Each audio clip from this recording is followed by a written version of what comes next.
Blue ocean, golden sand, green palm trees, fresh fruit. This place is like a paradise. It's good that Luke finally went on vacation. He's sunbathing, drinking cocktails, and enjoying life. Such a perfect day. Maybe too perfect. Luke's smile disappears. Nothing is real. Two signs indicate that Luke is dreaming right now. What are these signs?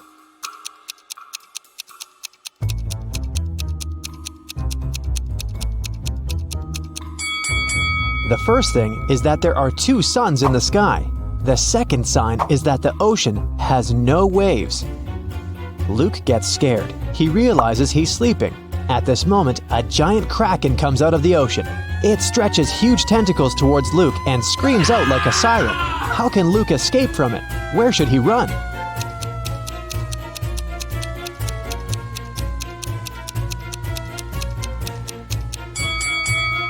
There's no need to run anywhere. This is a dream, and the kraken can help Luke wake up.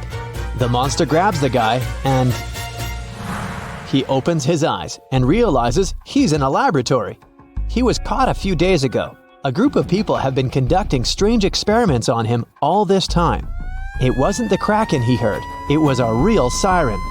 Flashing red lights illuminate the lab. The room itself is a mess. Lots of stuff on the floor, overturned tables. There are no people, only pictures of some scientists on the wall. There should be a key to the door among all these documents and garbage. Quickly, help Luke find it and escape.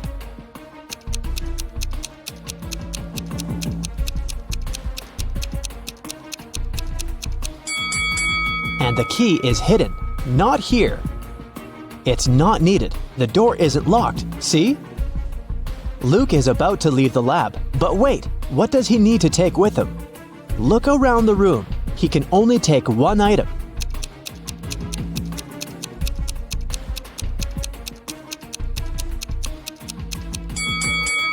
Luke should opt for the shoes. They're going to be useful outside. Luke puts on a pair of boots and gets out of the lab. He's in a long corridor. He sees several guards ahead. They start chasing after him. Luke runs away in the opposite direction. There are three ways in front of him. One corridor is filled with toxic gases. The second way is a bottomless dark abyss. The third corridor is so hot that the walls are glowing red. What should Luke choose?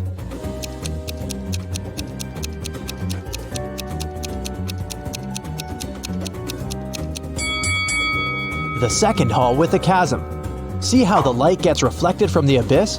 This means there's a glass floor covering it, and Luke can walk on it. Luke runs through the second hall and finds himself trapped. Several guards are standing there and everyone is looking at him. It seems like there's no chance of getting out, but wait a minute, the guards are not dangerous. Why?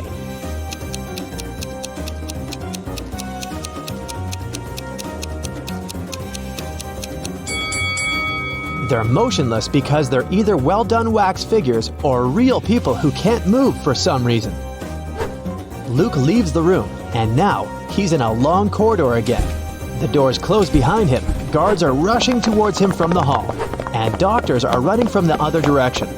What should Luke do? Hurry up, help the guy before they notice him.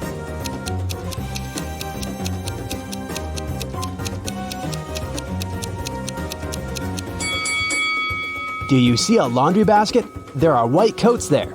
Luke should dress up as a doctor and walk past the guards. The guy enters one of the many doors and finds himself in a large room for experiments. This is where they keep their test subjects. There are several locked cells with people sitting inside. They ask Luke to release them. Unfortunately, he can only free one prisoner. But who? A werewolf is locked in that cell. An electrical human is in another.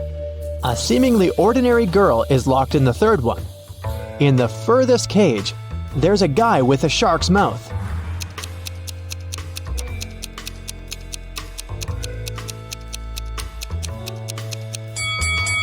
Luke should save the girl. Come on, all the other prisoners are scary monsters. Did you expect a trick? Sometimes the simplest answer is the right one. Luke opens the cell. The girl's name is Jessie, but she doesn't want to go with Luke. She doesn't believe him. Why?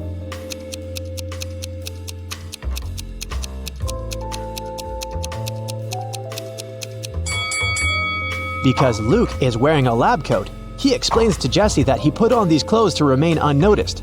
He's as much of a prisoner here as she is. Jessie finally believes him.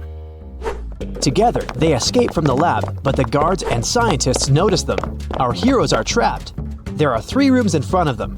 An electrical current is running non-stop through the first one. 3 ferocious lions are in the second room. There's a fire raging in the third one. How should Luke and Jessie escape?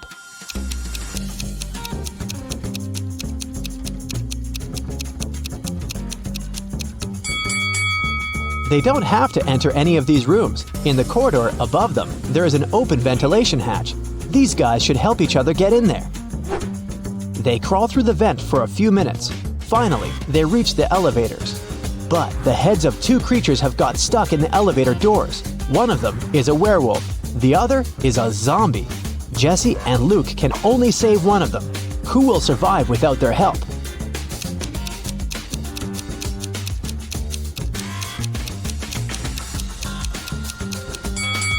The guys save the werewolf because the zombie is no longer alive anyway. He can survive even without his head. The werewolf runs away while Luke and Jessie get into the elevator. The laboratory is located deep underground, so they go 40 floors up. The doors open, and they find themselves inside an old hut. Our heroes go outside and see a winter forest. Jessie and Luke run forward as fast as they can. They hear dogs barking and people screaming. The scientists are chasing them. The guys come to a crossroads. The first way leads to a lake. At the beginning of the second road, there's a sign, "Beware of wolves." The third road leads to a high cliff. Where should they go?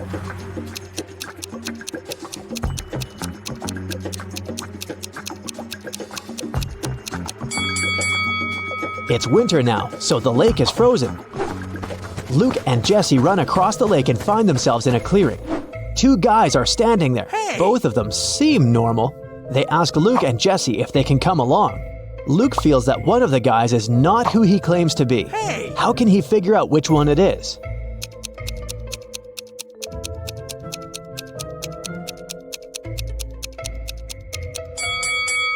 If you pay attention to the footprints in the snow, you'll see how this guy appeared here, but there are no footprints near the second guy. How did he get here? It's suspicious. Jessie and Luke agree to take along the first guy. His name is Max. He says he's also escaped from the lab. He knows there's a road somewhere nearby, so they decide to find it. They wander through the forest for several hours. No one seems to be chasing them anymore. But now, they have a new problem. They're cold and hungry. Sometime later, they see a small house where they can warm up. But the door is locked. Where's the key?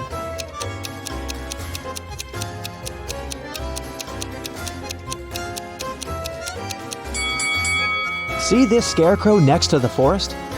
The key is in its hand. The guys open the door and find food and clothes. They rest, eat, and get warmer. Soon, they're ready to set off. There's an old car in the backyard. There's even some gasoline in its tank. But when Luke is driving it out of the yard, the car runs over a nail. The tire is punctured. Now they have to walk again. It's getting darker and colder. Despite warm clothes, our guys start freezing. How can our heroes keep warm?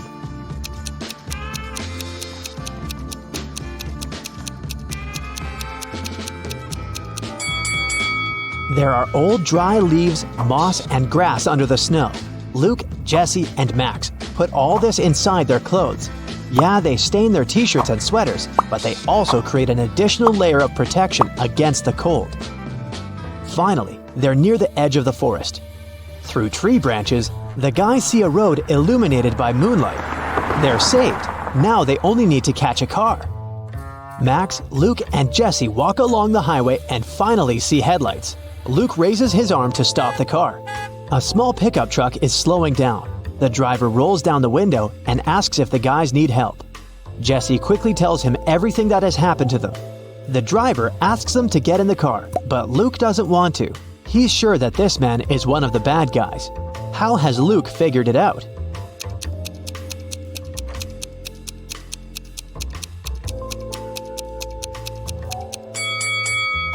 When Luke woke up in the lab, he paid attention to the pictures of the scientists on the wall. This driver is one of them. The guys run back into the forest where they come across a pack of wolves. The hungry animals surround our heroes.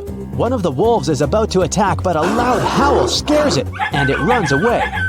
A monster covered with fur comes out of the bushes.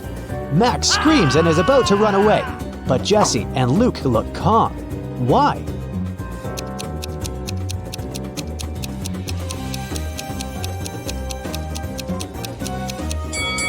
Because this is the werewolf our heroes rescued from the elevator. They follow the monster. It leads them to a safe place. This is a small village hidden deep in the forest. Creatures that don't look like humans live here. Werewolves, bird people, merfolk, and humanoid trees. They used to be people, but the scientists changed the structure of their DNA. Now these creatures are going to destroy the laboratory to take revenge. While Luke, Jesse, and Max are resting, you have time to check your score and find out how useful you've been in this adventure. 0 to 3 points. Luke wouldn't have gotten out of the lab if he had listened to you. It's still difficult for you to get out of tricky situations. Maybe you were too nervous. Or perhaps you should work on your ability to focus. 4 to 7 points.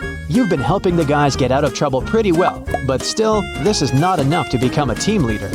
You'll definitely get better after a little more practice. 8 to 11 points.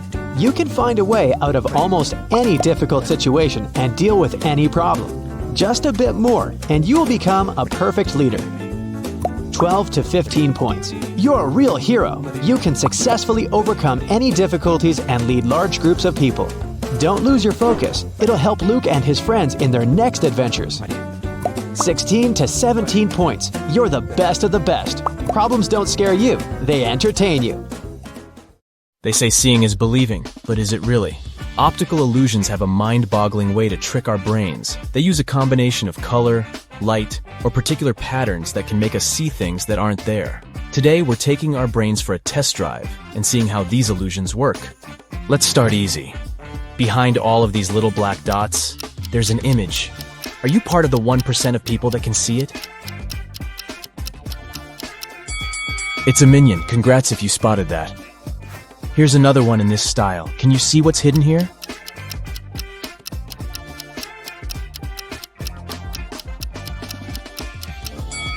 It's a ninja turtle. Honestly, you did need to be a bit of a ninja to see that one. And what about this one?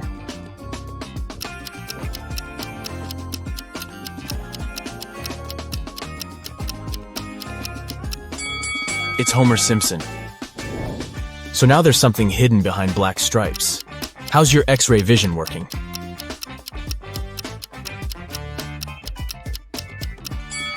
You got it if you said it's one of the dragons from How to Train Your Dragon. That's cute. We're moving on to phase 2, so this will get a little bit trickier, okay? Your task is to find the fourth object in each image. You have 7 seconds to spot all 4 items. 3, 2, 1, go!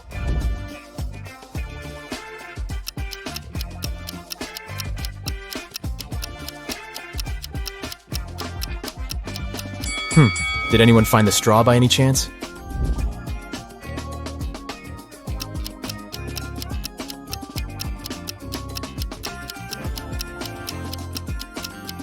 Anyways, could you spot the nail?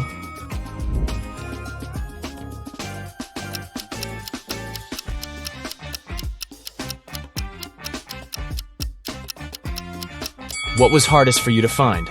The egg or the button? So now we're going to step up our game. This is medium level difficulty and you'll have 7 seconds to find all 4 items. Ready? Go!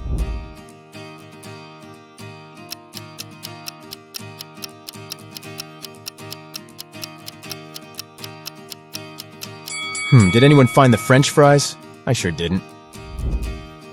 Up next, 4 women and a baby.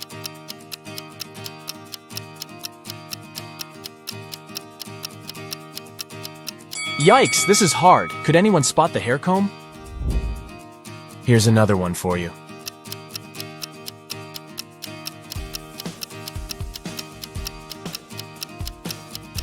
Where on earth was that banana hiding? Good luck with this next one.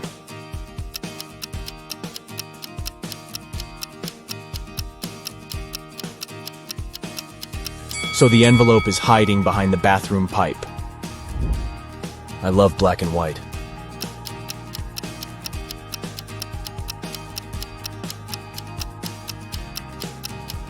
But I'm still searching for that white egg, if you ask me. If this were my room, my mom would be telling me to clean it up ASAP.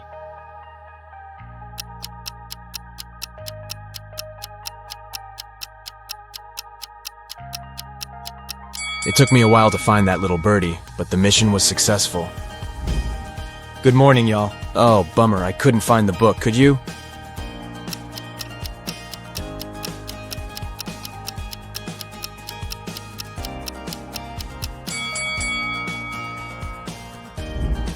What object can't you find here?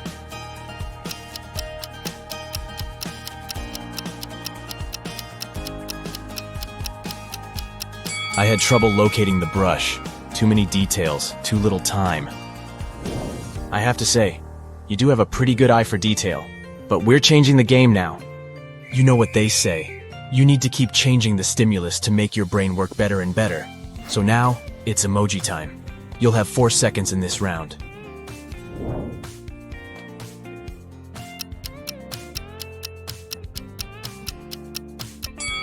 Did you see that one of them didn't have laughing tears? Where's the really sad emoji?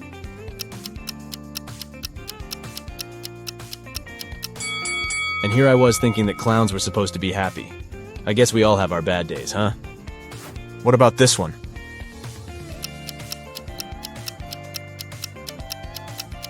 Oh, it's the browless one, isn't it? Can you spot the odd one?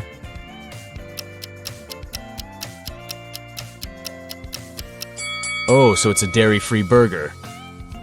There's one with a different grin on its face. That's the one. I think your eyes are pretty warmed up now. So we'll move on to some hard-level optical illusions, okay? This first one is called the impossible triangle. But wait, what makes it so impossible? You have 7 seconds to figure that out.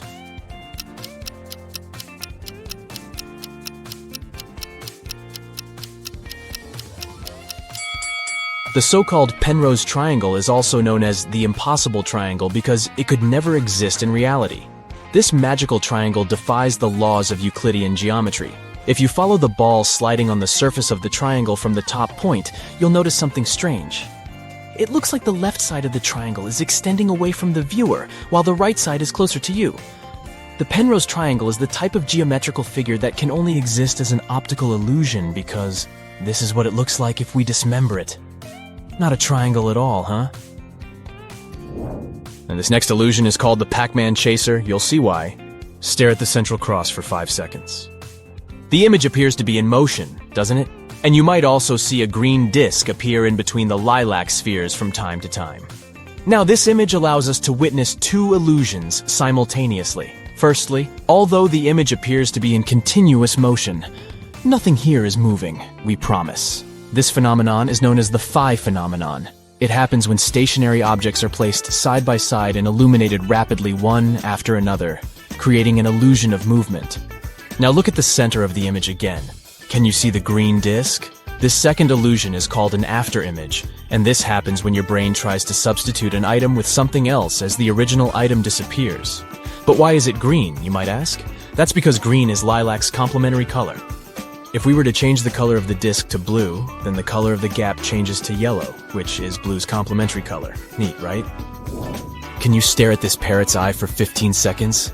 Just keep staring at it. I'll tell you when you can close your eyes. You're about to witness another example of an afterimage.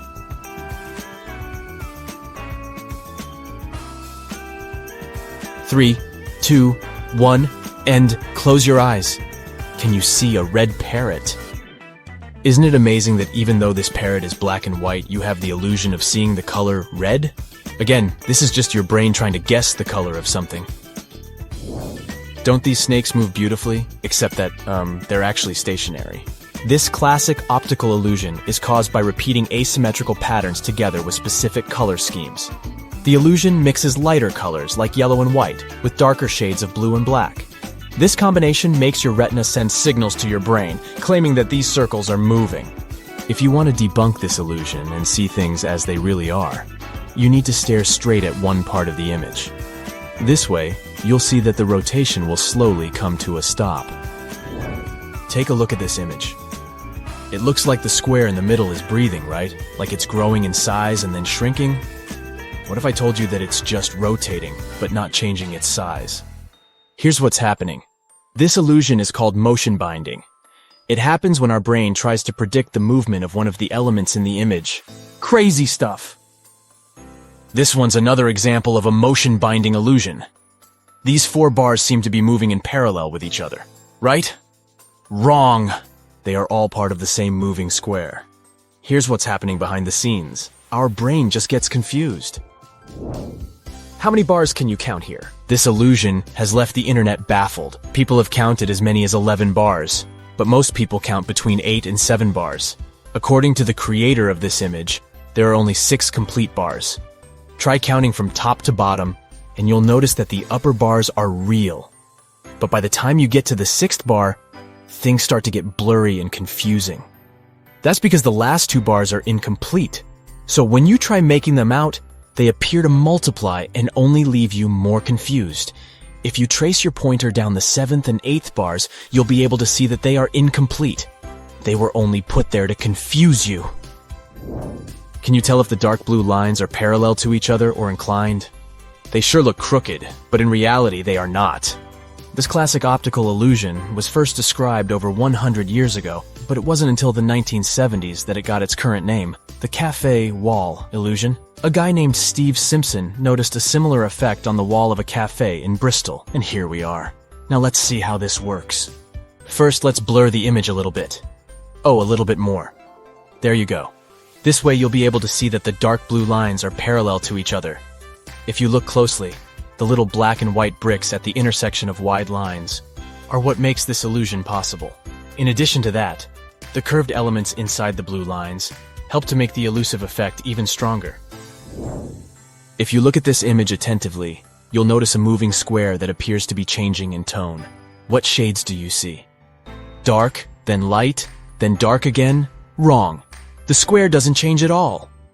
The creator of this illusion is Japanese psychologist and artist Akiyoshi Kitaoka. According to him, you can see your own brain changing its guess about the color of the square. Color is already an illusion created by our brains. It so happens that color is created inside our visual systems. What our eyes perceive as blue is actually a wavelength that is reflected as that color.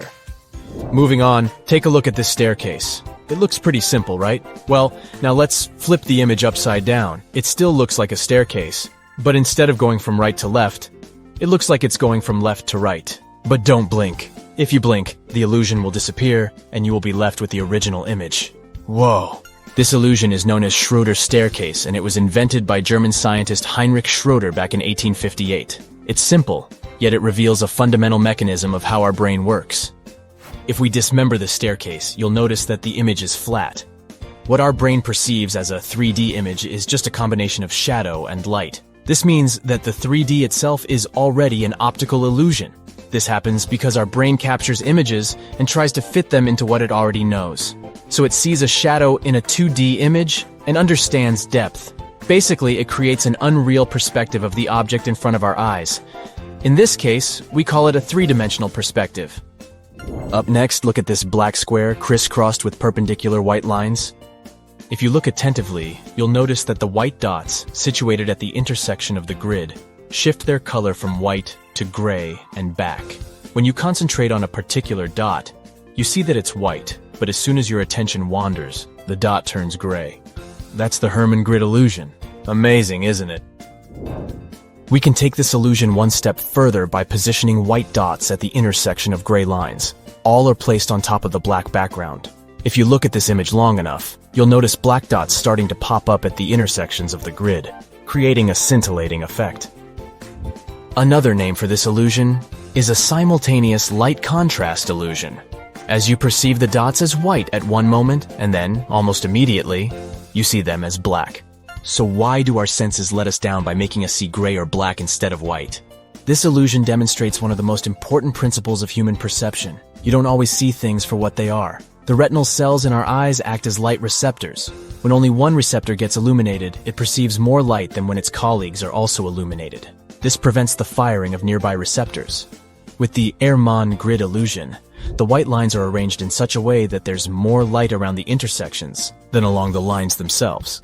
Thus, the dots at the intersections are more inhibited, and you see darker spots. What do you say? Did your eyes pass the test?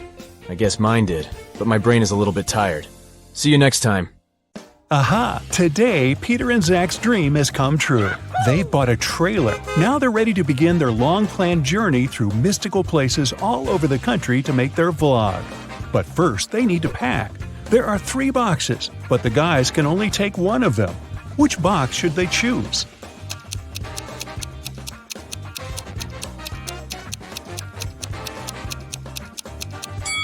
The first one. Take a look at the reflection in the mirror. The second box is empty, and the food in the third box is spoiled. Several cockroaches are crawling around too, probably not the best company for a road trip. Peter's aunt, Sarah, gave the guys 3 patchwork quilts for the trip. She said that she made all 3 of them by hand, but it's a lie. In fact, she made only 1 quilt and bought the remaining 2 online.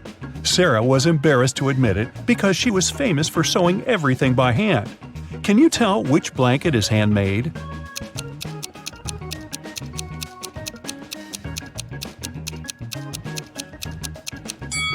The third one. Look at this piece of fabric. It's identical to Sarah's skirt. She sewed these 2 items using the same material. Finally, Zach and Peter hit the road. They headed for the first spot. It was an abandoned library on a hill. Subscribers told the guys many ghost stories about this place. But our vloggers were skeptical and wanted to explore the building on their own. They walked around the library, recording videos and taking Polaroid pics. But they didn't meet any ghosts. When they returned to the trailer and looked through the pictures, they freaked out and locked all the doors. They left this creepy place as soon as possible. What scared them so much?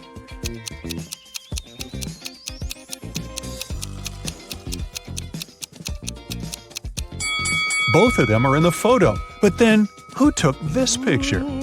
The guys made a stop at the local coffee shop to get some hot drinks. As soon as they came in, Peter grabbed his camera and started recording.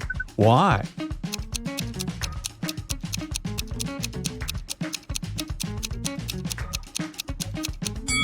Here's a ghost. The guys ordered sandwiches, but the barista, Fiona, had to prepare online orders first. So she asked the guys to wait for their food for a while. Fiona cut 1 loaf of bread into 4 pieces in 12 seconds. How much time does she need to cut the same loaf of bread into 5 pieces?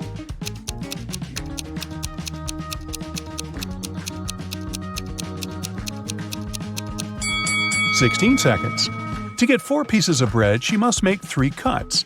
If it takes her 12 seconds to make 3 cuts, it means she makes 1 cut in 4 seconds. If Fiona wants to cut the bread into 5 pieces, she needs to make 4 cuts. 4 seconds for each cut makes it 16 seconds in total. Oy, my head's spinning. Zach noticed a fortune teller shop in the basement. It could make great content for the vlog, so he went downstairs. But as soon as Zach entered the shop, all doors and windows disappeared. Wicked Witch offered the guy a deal. She had 2 identical cards. One of them had escape written on it, while the other said marry me. Zach could pick only 1 card. If he got the escape card, he'd be free. And if he picked the marry me card, he'd stay with this creepy witch forever. The witch didn't want him to have a chance to escape, so she wrote marry me on both cards. Zach anticipated that the witch would do so, but he still managed to win and escape. How did he do it?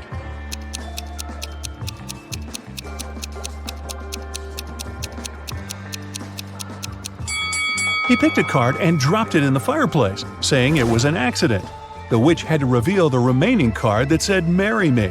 According to the rules, there had to be 2 different cards. So the witch had nothing to do but agree that the card Zach had picked and burned must have been the escape card. Peter and Zach continued their journey. In the evening, the guys saw these 3 hitchhikers not far from a bus stop. They could only pick up 1 person. Who should they choose?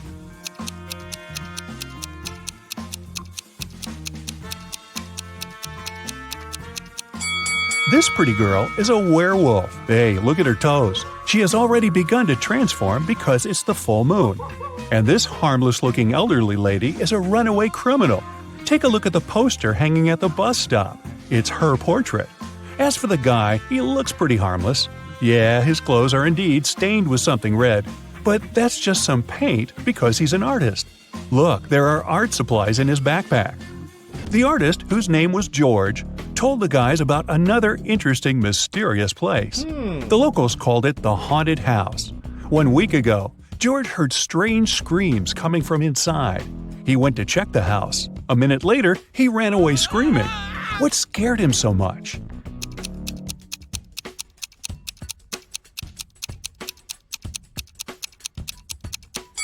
The portrait of this creepy clown is moving.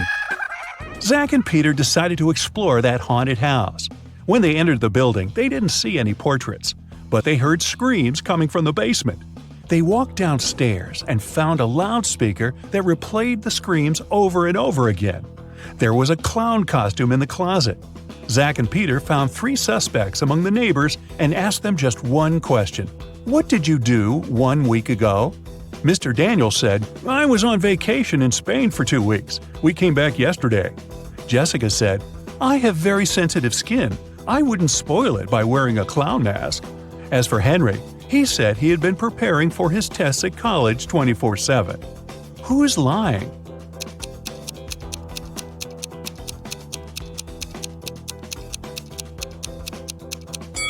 Jessica. Zach and Peter didn't say anything about the clown, but she started making excuses anyway. The guys arrived at the local hospital to film an interview with a famous professor, Dr. Thompson. But first, he had to help 4 people. Kyle complained, I'm misophonic. I wash my hands 100 times a day. Kelly explained, I'm afraid of heights. I can't even ride a bike. Fred complained, I have a strong fear of water. I can't even look at a faucet. And Jenny claimed that she had claustrophobia. She always fainted in elevators. Dr. Thompson knew for sure that only one of these people told the truth. Can you tell who?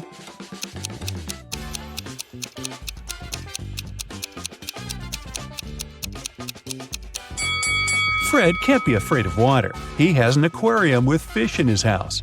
Jenny lives in a tiny van, so she can't have claustrophobia. And Kyle's apartment is too messy for someone who has a fear of dirt and germs. So it's Kelly. She sleeps on the floor, which is normal for someone with an abnormal fear of heights. Next stop, creepy caves. Zach and Peter went to see ancient ruins in the middle of the woods. Many people had disappeared there. The guys heard weird screams coming from the cave, ran toward the sound, and got lost. Suddenly, they saw 3 tunnels. The first tunnel was filled with fire. A hungry vampire was waiting in the second tunnel. And the third tunnel was filled with poisonous apples. Which way should they choose?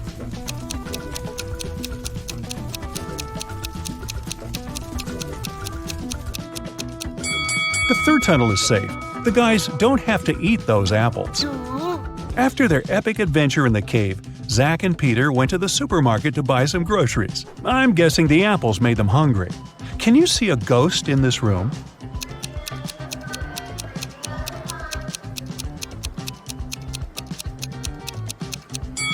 Here it is. Peter and Zach found out that people had seen some zombies in this abandoned town. So they decided to make a stop there and check for themselves. The town looked empty. The guys were very disappointed. But suddenly, a crowd of hungry zombies popped out of nowhere and started chasing them. The guys ran into a hospital and locked the door. Zombies began breaking the door down. Luckily, a helicopter with a rescue team arrived quickly.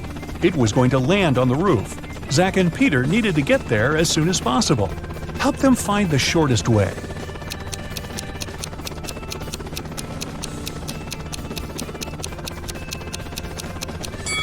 Here's the way. After saving the guys, the rescue team invited Peter and Zach to go skydiving together. They agreed and put on parachutes. They took this picture inside the plane right before the jump. Can you tell which of these people is in danger?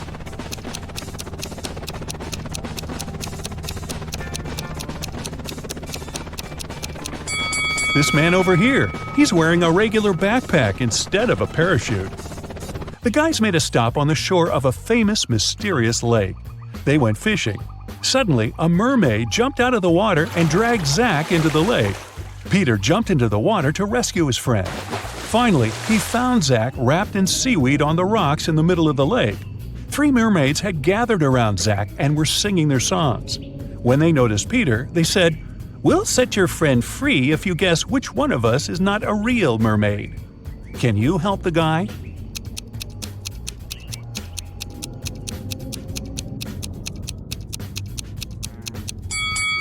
This lady over there. Her tail isn't real." Sometime later, Peter's aunt, Sarah, called them. She was very upset. She found out that she had left her diamond ring in the guy's trailer. Peter found the ring and said, "No worries, we're going to send it back to you." But there was a problem. If he sent it by post without locking the box, the ring would be stolen. Both Peter and Sarah had some locks, but neither of them had the key that would open the lock of the other. Still, they managed to make it work and Sarah got her ring back. How did they do it?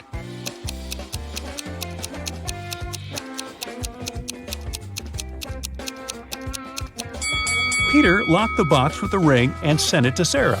When Sarah received the box, she added her lock and sent it back. Peter received the box and removed his lock. Then he sent the box back to Sarah. She opened the lock with her key and got the ring. Man, these folks lead complicated lives, don't you think? Alex built a time machine and decided to pitch it on Shark Tank. To prove his invention was legit, the sharks challenged him to bring back relics from different eras. Now he needs your help to impress those tough-as-nails investors. He steps into the machine and poof! Alex finds himself in the middle of a dense forest. He hears an enormous roar that sends shivers down his spine. Curious, he creeps closer and spots 2 gigantic dinosaurs with a baby one stuck right between them. Whose baby dino is it?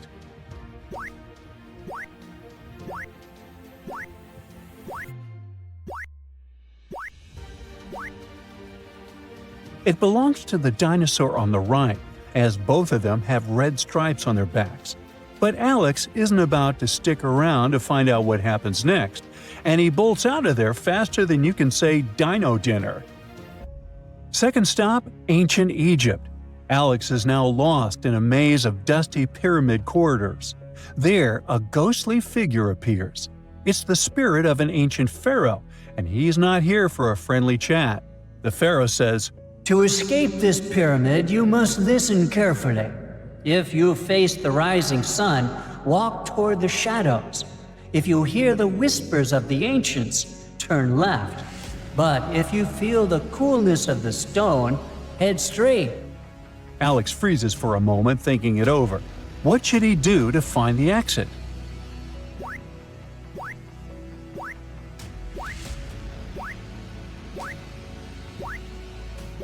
The correct answer is option A, walk toward the shadows. Look, Alex has a compass and knows to face east, where the sun rises and casts shadows to the west. Walking west will safely lead him out of the pyramid, avoiding traps. After leaving the pyramid, he steps into a huge library filled with tons of papyrus scrolls. He grabs one as a relic, but then it hits him. He needs to get out of there fast. Why does he decide to run?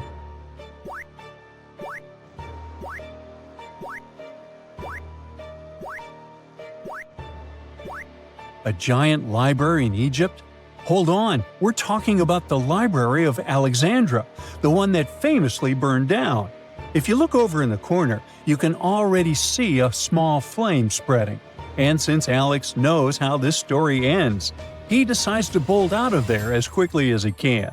Great! Alex secured his relic from Egypt, and his next stop is the fascinating realm of medieval times. Alex stumbles upon an ancient sword stuck in a rock, and there's something carved on it. "I am not alive, but I can grow. I do not breathe, but I can fade away. What am I?" Can you help him figure out the answer?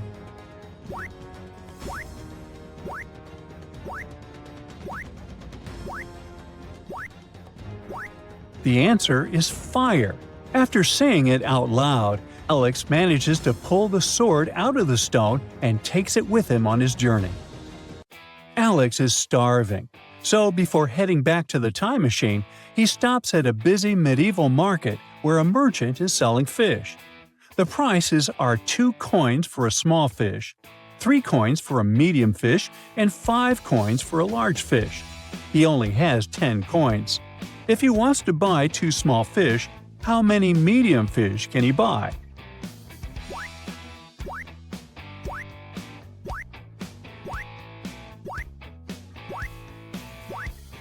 After purchasing 2 small fish, he spent 4 coins, leaving him with 6 coins.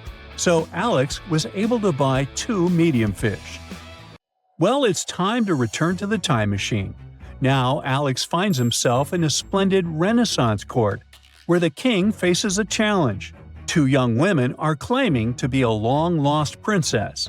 To determine the true heir, he devises a test of royal etiquette. Each woman receives a magnificent gown for a grand banquet.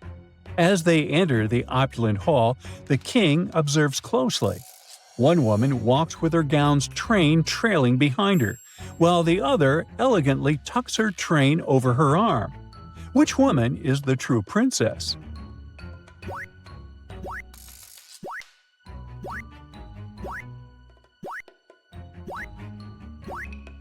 The woman who tucked her train over her arm. A true princess would know to lift her gown's train to avoid tripping and to display grace and poise. The king is so impressed by Alex's investigative skills that he wants to offer him a Renaissance relic to take with him. But first, he wants to test Alex's knowledge of the period. The king points to the famous Mona Lisa and asks, "Who painted it? Donatello, Leonardo da Vinci, or Michelangelo? Do you know?"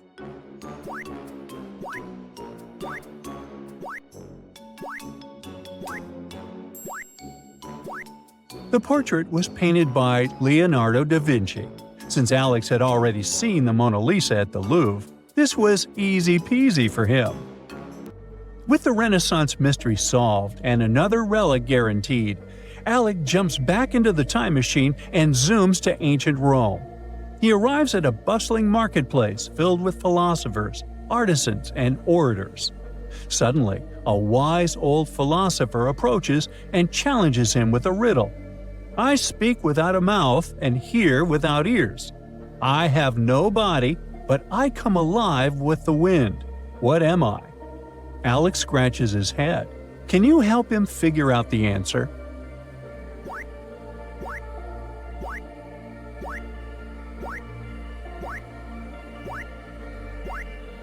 The answer is an echo. Impressed with Alex's wisdom, the philosopher hands him an ancient scroll as a relic for his journey. Well, Alex is on a roll, but now he lands in the Viking Age. He's freezing and needs to get inside a house quickly. There are 3 houses, each with a grim-faced Viking at the door. Which house does he decide to enter?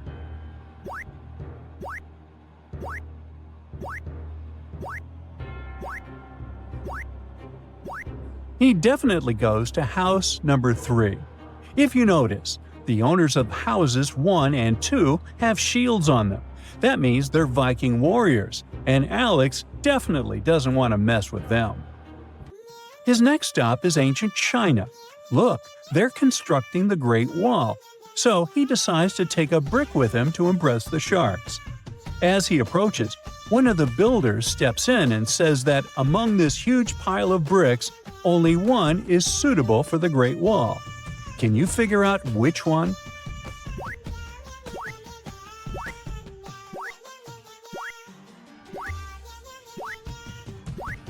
What are these colored tiles doing here? Look at the color of the Great Wall. The correct brick is this one with an earthy tone.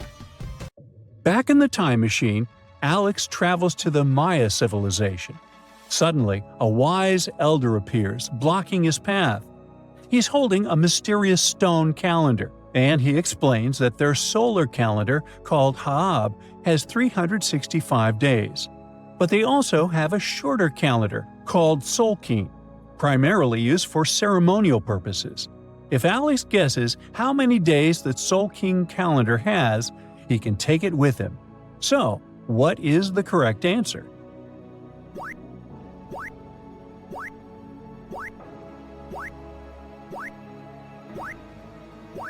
If the Hob calendar has 365 days, and the elders said that Sol King calendar is shorter, the only possible answer is option B.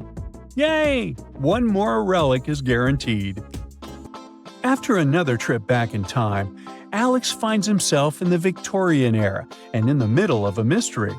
A wealthy nobleman had mysteriously disappeared from his mansion. 4 people were in the house that night: a butler, the maid, a gardener, and the nobleman's niece. Each was found in a different room when the authorities arrived. The butler says he was preparing the dining room. The maid claims she was cleaning the windows in the living room. The gardener insists he was outside tending the garden. The niece says she was reading in the library. Who is lying?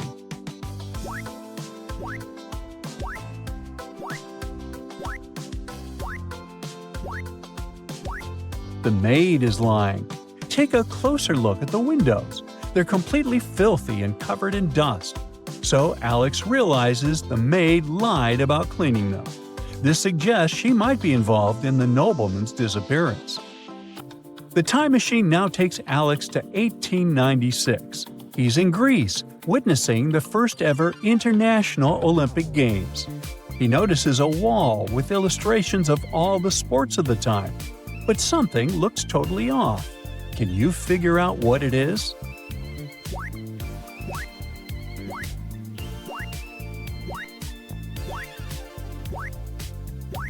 Wait, this illustration represents breakdancing, which was only introduced in the 2024 Olympic Games in France. What is it doing here in the 1800s? Could something be off with the time machine? Well, Alex thinks it's better to return to the present day. And with all the relics in hand, he truly impresses the investors on Shark Tank with treasures from across history. Looks like his journey through time paid off. Hey, dear Brightside Detective, meet James. He's a regular guy, at first sight.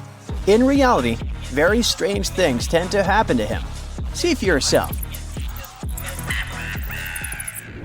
Once James went swimming at a local lake, and guess what? One of the other beachgoers turned out to be a visitor from space. Look at these people attentively and help James figure out which one it is.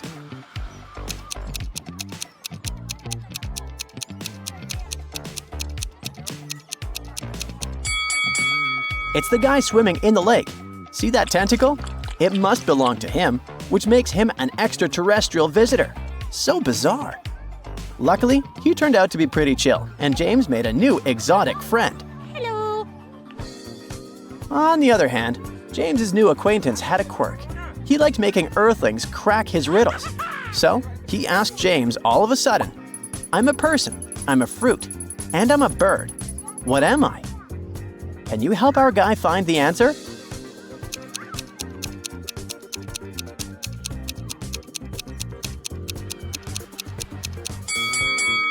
The correct answer is kiwi. Oh. The next riddle seemed simple, but was it? It went like this. People buy me to eat, but never eat me. What am I? James actually spent quite some time trying to figure out the answer. How about you?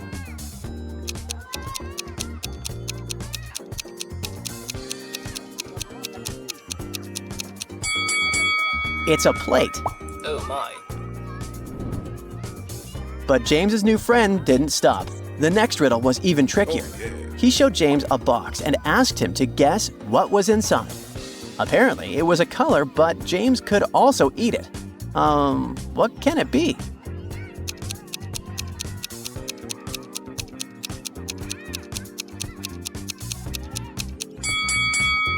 Inside the box was an orange. Luckily, James guessed correctly, so the visitor from outside the solar system gave him the fruit and let him be. Yeah. James breathed out and escaped from his weirdo of an acquaintance. He decided that after a nice swim, it was high time to go to a museum. He was looking at some pretty cool statues at the museum when suddenly he realized that one of them wasn't actually a statue. Which one was it? And how did he understand it?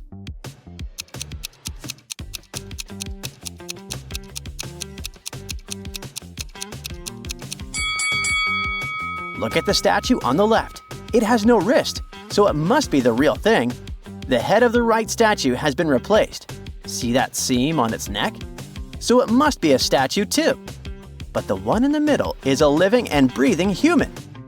Look at his pink cheeks and the drops of sweat on his forehead. Must be difficult to hold that arm raised all the time. At one point, James paid attention to 3 other visitors of the exhibition. All of them were very beautiful women, and James immediately fell in love. Yep, he's a very amorous guy. Sadly, one of James's new love interests is a vampire's wife. Let's save the poor guy and tell him which lady he should stay away from. Oh.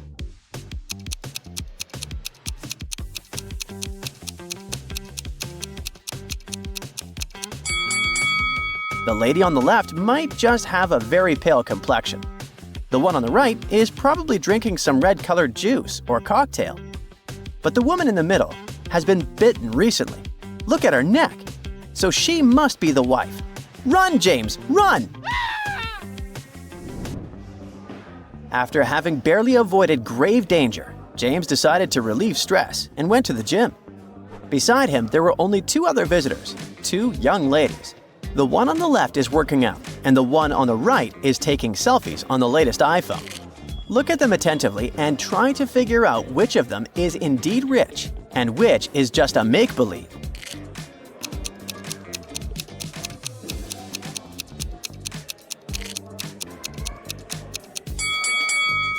To understand it, you need to pay close attention to details. The woman on the left is wearing a cool fitness watch, which must be pretty expensive. Her training shoes are high quality but a bit worn out. It means she's a regular at that gym. Also, she has wireless ear pods, and a personal trainer is right next to her. As for the woman on the right, she looks flashy with her iPhone and jewelry. But if you look closely, you'll understand that this jewelry is cheap. And instead of sneakers, she's wearing flats. It seems she's never been to a fancy gym before, and she used a free trial entrance to take as many pics as possible. So the lady on the left is actually rich. Now, back to that orange James got from his extraterrestrial friend. He bought 4 more and gave all the 5 oranges to 5 boys he knew. They started eating the fruit. A finished eating before B, but after C. D finished before E, but after B. In what order did the boys finish eating apples?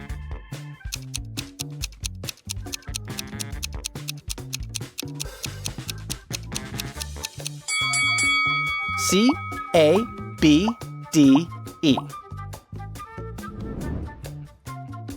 On his way home, James noticed that his neighbor's house was on fire. He also saw a firefighter nearby, but the man was just standing there doing nothing. Why wasn't this professional helping James's neighbor? Can you figure it out?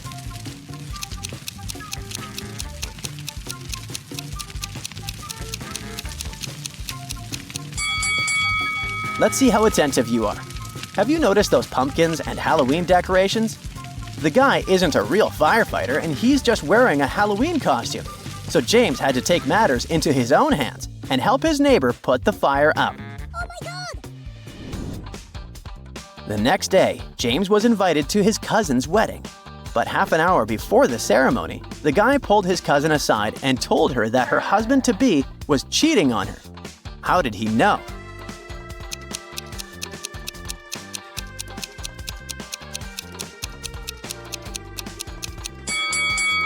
James spotted a lipstick stain on the fiancé's shirt, and the color was different from the one his cousin was wearing.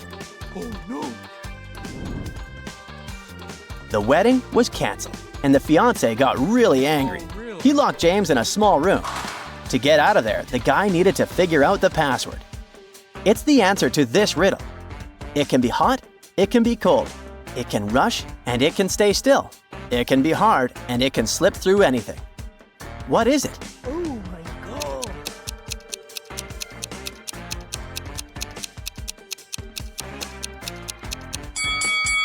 It's water. After figuring it out, James was out of the room in no time.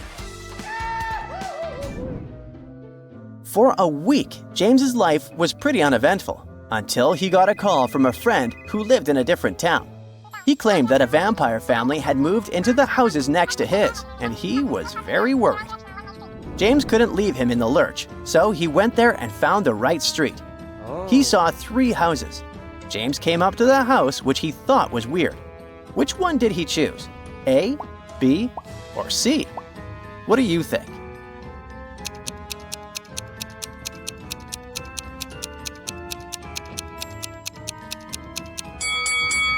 Look at the footprints. Aren't they kind of strange? They lead to and from houses A and C. But what about house B? The footprints only lead in one direction, inside. Apparently, people come in, but they never get out of there.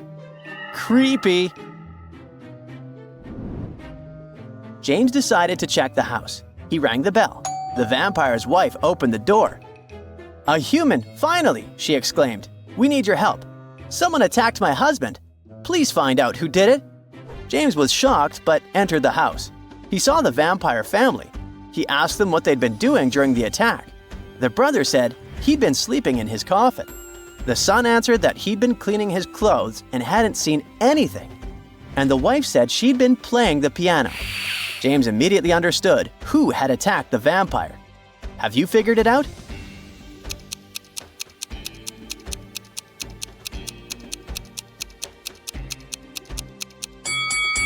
It was the vampire's brother. He'd said he'd been sleeping in his coffin, but this coffin is too small for him to fit inside. He's a liar. The vampire's brother got angry, but allowed James to leave. He even showed the guy where the exit was. But James saw not 1, but 3 doors. The room behind the first door was filled with dangerous, toxic gas. Behind the second door, a huge rock was hanging over the entrance. As soon as something or someone got inside, it would fall down. There was a hungry tiger waiting for its prey in the third room. Which door should James opt for?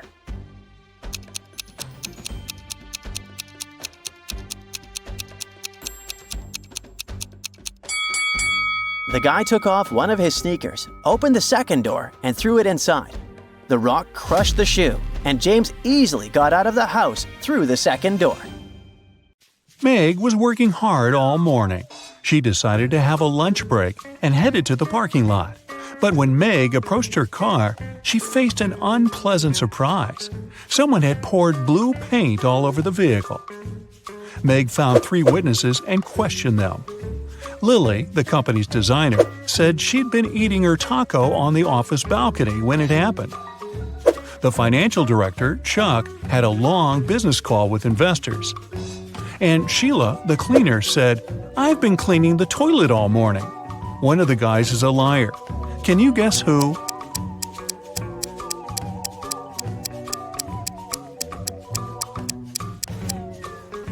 Lily.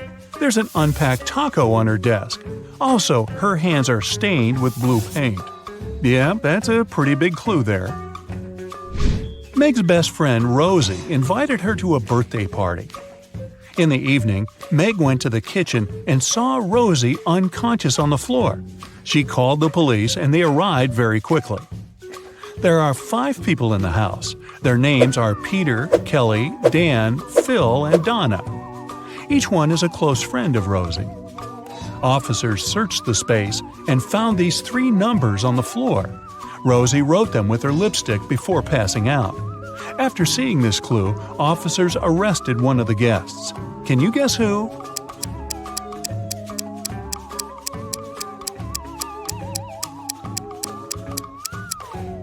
They arrested Dan. The numbers 12, 4, and 11 correspond to the names of the months December, April, and November. Meg went to the office kitchen to get some coffee.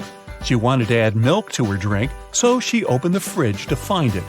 Meg discovered 4 different milk packages on the shelf, but only one of them is safe to use. Can you guess which one?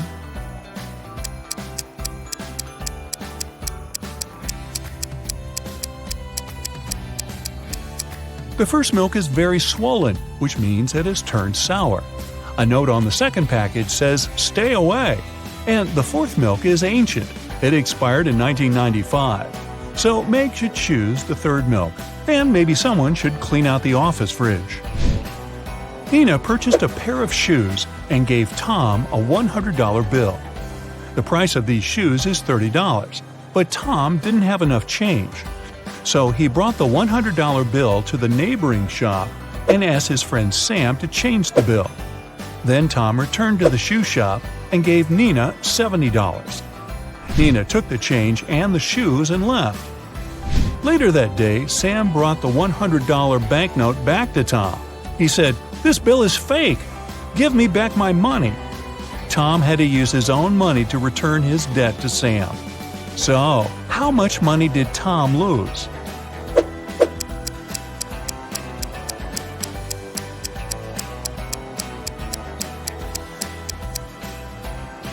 First of all, he lost the $30 shoes. Also, he gave Nina $70. Therefore, he still had $30 from the changed $100 bill. So when Sam asked him to return the money, Tom paid him back those $30 plus $70 from his pocket. So Tom had lost a total of $100.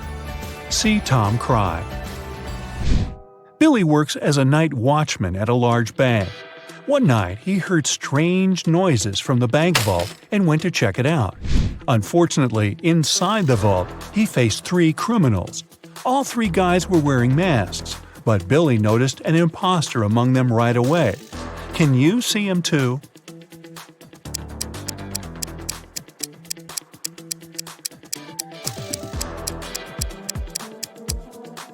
The guy on the right doesn't have gloves. This way, he would have left his fingerprints all over the place. So he's probably an undercover cop. Bella is a famous blogger. She took this picture during a running contest and posted it in her stories. Her followers commented that one of these guys is playing unfairly. Can you guess which one?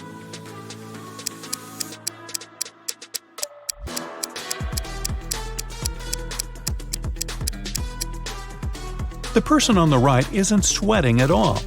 Something's definitely wrong here. Ryan was hanging out in a cafe with his best friend David. They ordered some food and drinks, and after the meal, Ryan said, "Let's play a game. If you crack my riddle, I'll pay. But if you fail, you'll pay."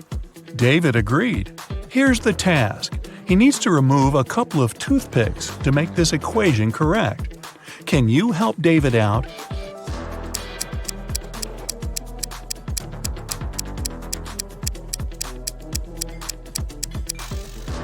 Here's the solution. Ms. Green is a college teacher. One of her instructors, Rosie, has been cheating on tests multiple times. One day, Ms. Green lost her patience and told Rosie, "If you tell me a lie, I will expel you from college. And if you tell me the truth, I'll still expel you. So what do you say?" What can Rosie say to prevent her withdrawal?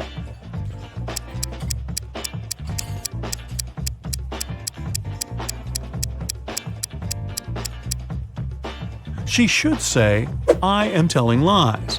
This phrase will create a paradox because it can't be a lie and truth at the same time.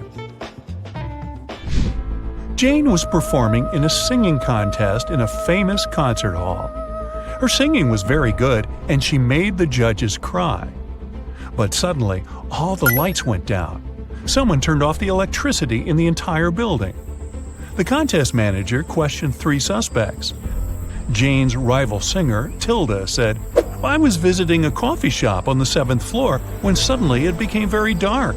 I had to use a flashlight on my phone to get out."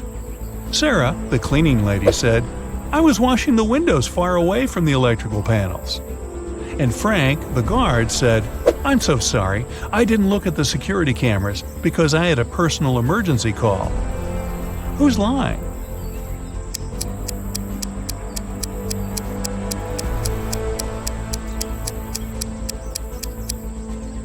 Tilda. This concert hall doesn't have a 7th floor. Peter landed in a foreign country. He opened a taxi app on his phone to get to his hotel. Unfortunately, the app didn't work. So Peter just went outside, hoping to find a driver. At the parking lot, he noticed 3 free cars. All 3 drivers were eager to give Peter a ride. Which driver should he choose?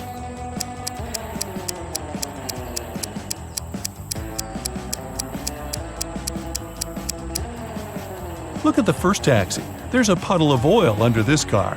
Probably not the safest option. As for the third car, it only has 3 wheels. So, Peter should pick the second driver. Alex is an adventurous traveler. One day, he was walking alone in the jungle and got caught in a trap.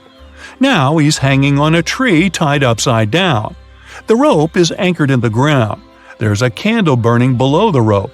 Very soon, the rope will burn away. Also, there's a hungry tiger under the tree waiting for Alex to fall. Now, what would you suggest to help Alex survive in this difficult situation?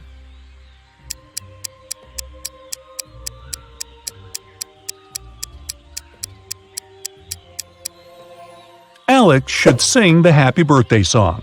The tiger will blow the candle out to celebrate, and Alex will get a chance to escape. Now, don't complain to me, I just read these off the script. Mia came home from work late at night as usual. She lives with 3 roommates. When Mia entered her bedroom, she noticed someone had stained her favorite carpet. Mia got furious and questioned her roommates. Jessica said, "That's not my fault. I've spent all day chilling in my boyfriend's house." Helen replied, "Today I entered your room only once to bring clean laundry. The carpet was okay." And Fiona said, "I haven't been to your room for ages. I studied in the library all day." Can you guess who stained the carpet?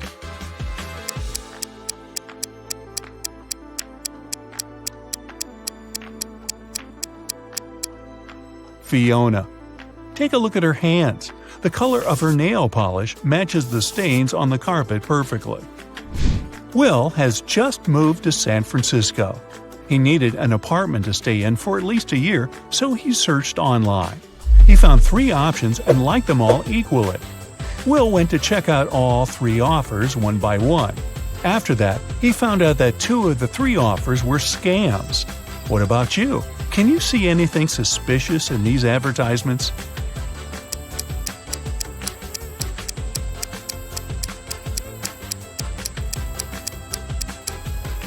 Take a look at the sign on the second house. It says that this house will be demolished in 2 weeks. But Will was searching for long-term rent. The third apartment is on the 8th floor, but that's impossible because this building only has 7 floors. Therefore, Will should choose the first option. Someone locked Henry in a creepy basement. He looked around and noticed 3 ways out, but all of them were dangerous. The first passage is freezing. Anyone who enters it will turn into ice.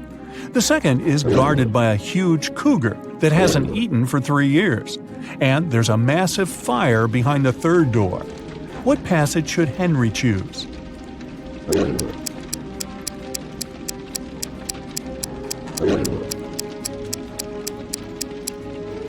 The second one.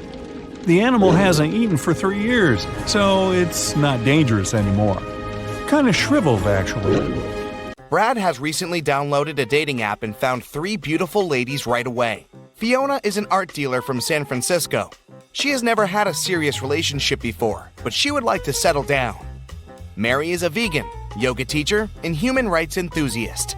She loves French cheese and enjoys watching sunsets on the pier. Betty is a firefighter. In her spare time, she writes songs and performs them with her music band. Brad likes them all equally. Can you give him advice on who he should invite on a real offline date?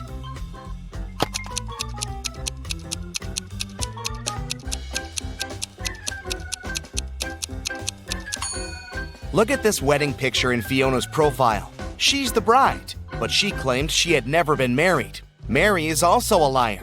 Vegans don't eat cheese, so Brad should text Betty. As soon as Betty received a text from Brad, she ran to the bathroom to get ready for the date. She got her hair done and took out several lipsticks. Betty is a tomboy, which is why she uses makeup very rarely. Can you help her choose the right lipstick for her date?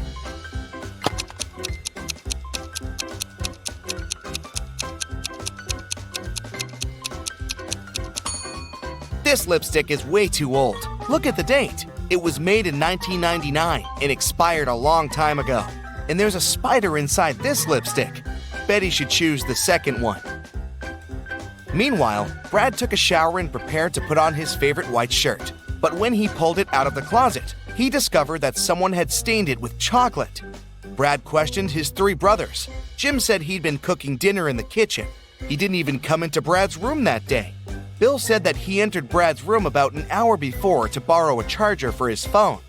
And Mike said he'd been partying with his girlfriend all day and had just returned home. Who is lying?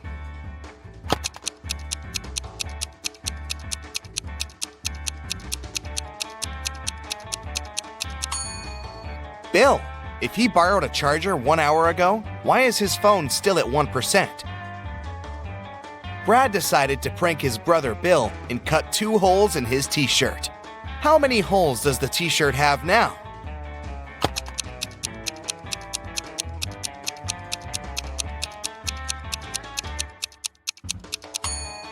Eight. These 2 holes are cut through the t-shirt. That makes 4 holes in total. Plus, there are 2 holes for the arms, 1 for the head, and 1 at the bottom of the t-shirt. Betty and Brad met in a restaurant. It was love at first sight. A waiter came over and said, "Good evening. What would you like to eat?" Betty answered, "I'd like something that is red, but it can be green at times, and sometimes it's yellow." The waiter cracked her riddle immediately and brought her the food she'd ordered. What was it?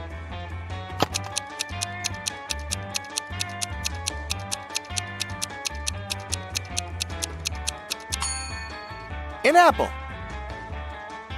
Brad liked the game and offered the waiter one more riddle. It can be red and it can be green. It can be black or it can be white. It tastes delicious with other dishes, but not on its own. In a minute, the waiter brought Brad his order. Have you guessed what it was?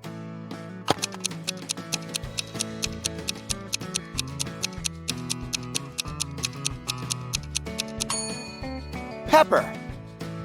After dinner, Brad and Betty went for a walk in the park. They were so focused on each other that they got completely lost. They began looking for a way out and came to this weird crossroad. There were 4 different roads. Each road had a sign, but the signs had no words. Still, Brad and Betty knew which path to take. What about you?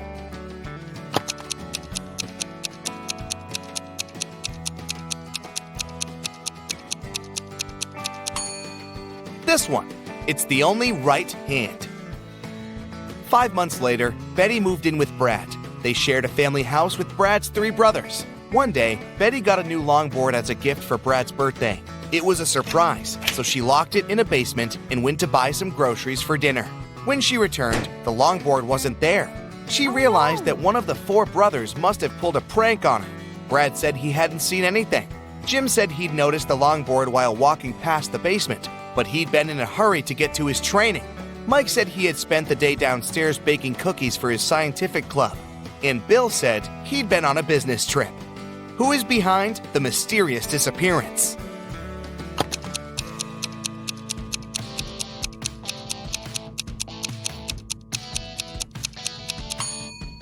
Jim. Betty locked the room. It means he couldn't see the longboard unless he broke in. Brad's brothers came home after work and met Brad in the kitchen. The guy was anxious because Betty was missing. The brothers asked him to tell them everything in detail. Brad said, "Well, she made me a birthday cake with ice cream this morning. I wanted to try it, but she said we'd eat it in the evening. We argued a bit. Then I went to work. When I got back, she was gone." As soon as the brothers heard Brad's story, they called him a liar. Why?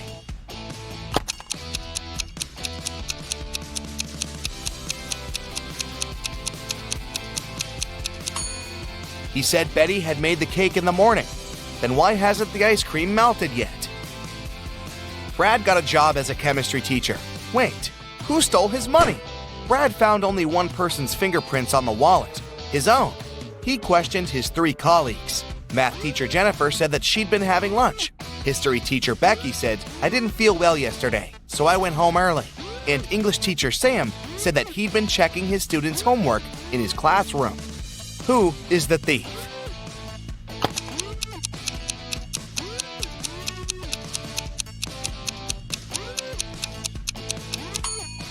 The history teacher. She used gloves to steal the money and then threw them in the trash. Betty and Brad were walking down the street. Suddenly, they met a weird-looking guy. He introduced himself as a magician and asked, "Do you guys want to get rich? Crack this 3-digit code, and the money is yours." He gave them a heavy suitcase with a combination lock and a piece of paper with this riddle. A. 548. In the first line, one number is correct and well placed. B. 530. In the second line, nothing is correct. C. 157. In the third line, 2 numbers are correct but in the wrong places. D. 806. In the fourth line, 1 number is correct but in the wrong place. E. 647. And in the fifth line, 1 number is correct but in the wrong place. Can you help the guys?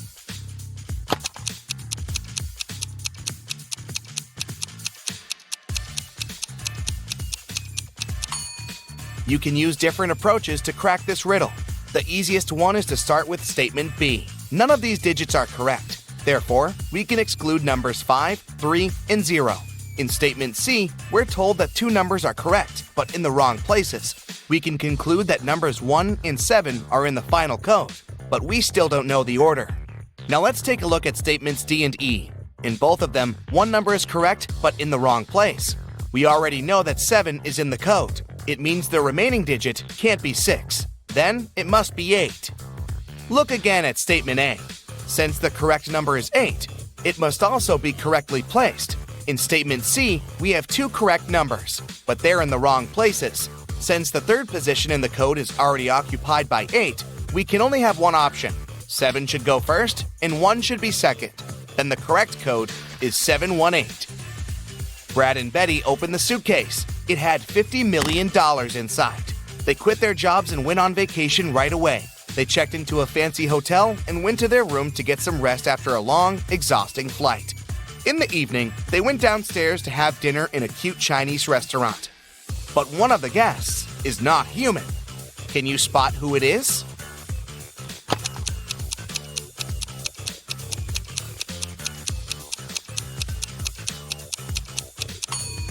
Take a closer look at this guy's plate. It doesn't look like human food at all. When Betty and Brad returned to their room after the meal, they discovered that all their money and gadgets were gone. Oh, no. The hotel security manager asked 3 guests the same question. What were you doing within the last 2 hours? Dan said that he had spent all evening in the swimming pool area. Courtney said she'd been chilling in her room with her besties and had nothing to do with the robbery. And Henry said he had just returned from a party in another part of the city. Who's the thief?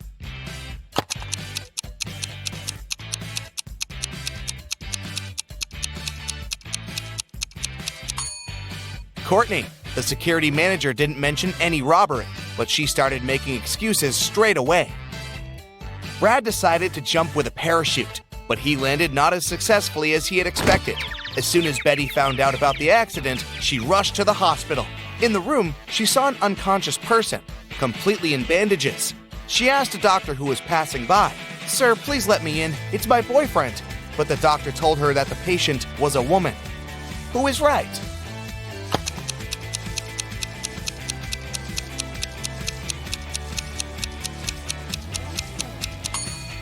It's a man. Look at the name tag on his bed. Brad got well pretty quickly, and Becky took him on a romantic trip to an ancient castle. They were walking around the place and taking pictures, but suddenly, all the doors slammed shut. The guys were trapped inside. Brad found a door with a 4-digit combination lock, and Betty found this piece of paper on the floor. Can you help the guys crack the code and escape?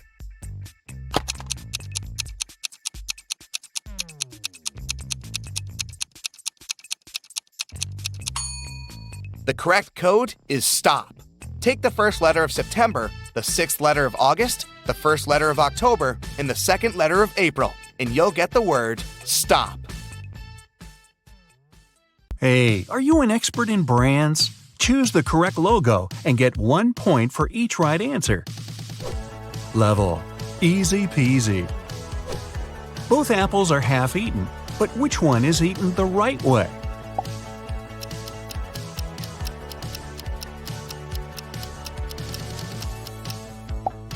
Ah, I see. I start eating apples from that side too.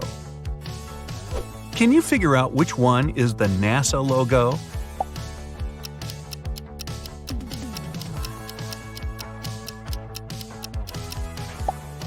Aha! No yellow color around the blue meatball. Got it. A little twittering bird, but which one?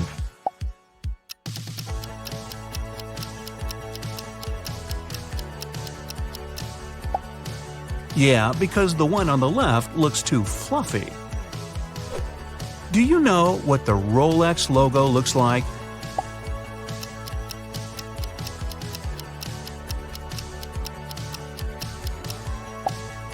This crown definitely looks more natural. The crocodile on the left or the crocodile on the right? That is the question.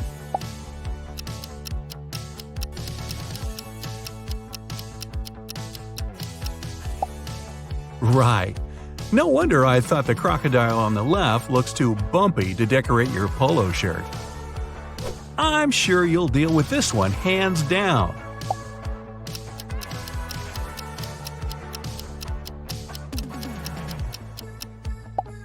And of course, the real Adidas logo is on the left. I won't give you any hints, but I know the answer. Nee, nee, nee, nee, nee.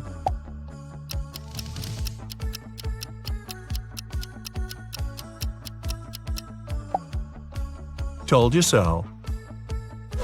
Ah, this is a tough one. Gotta go and check my wardrobe. Or is it cheating?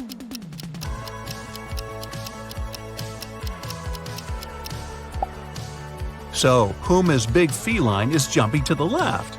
Ah, good to know. Something is off with one of these logos, but you gotta puzzle it out on your own.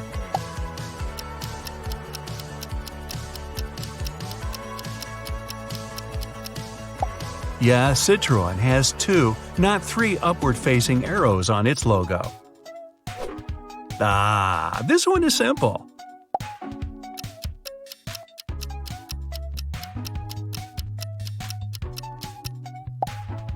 I didn't even have any doubts. I guess you need to do your laundry yourself to know the right logo for this washing powder, huh?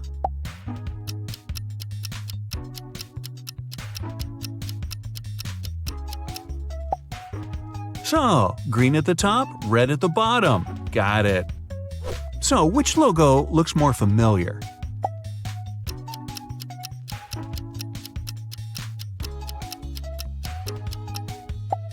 The famous car manufacturer opted for the first logo. They both look okay to me. So, which one?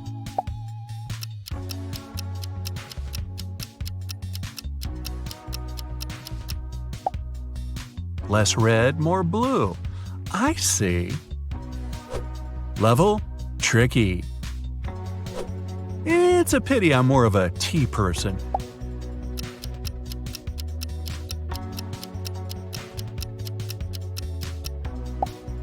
I knew this one looked more familiar. Well, I'm not an expert in gas and oil, but I might know the answer.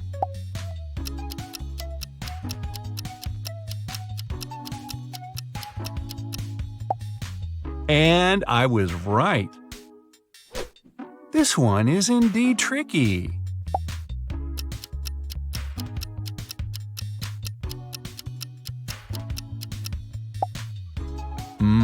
Now I know what the logo of my favorite pizza place looks like. Do you know which logo this famous electronics company has?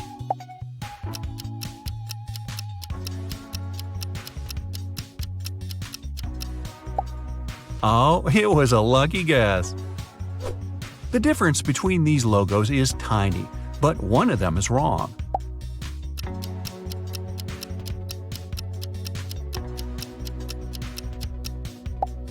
The one on the left represents the world-known software and computer manufacturer, Coca-Cola or Coca-Cola.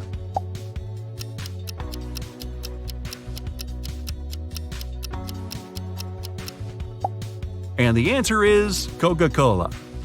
Just kidding. The first logo is the correct one. Yummy. I'm sure you'll get this one right.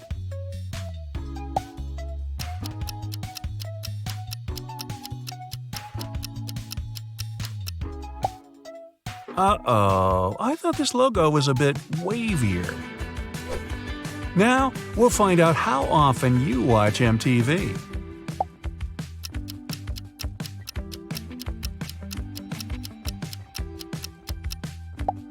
It turns out I watch it often enough. They look the same to me.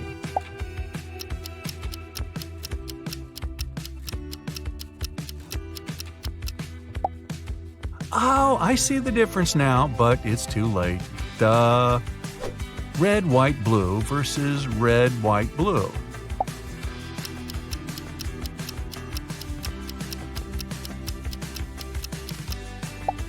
Tough choice.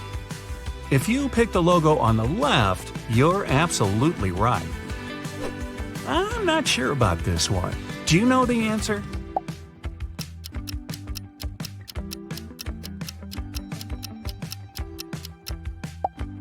I knew the logo on the right was the one. Social media fans, use your superpowers.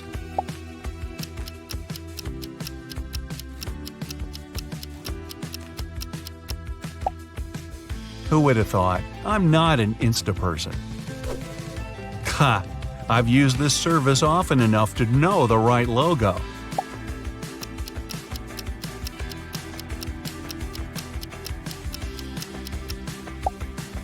It's the one on the left. Level Mindboggling. Wow, they weren't kidding about mind-boggling.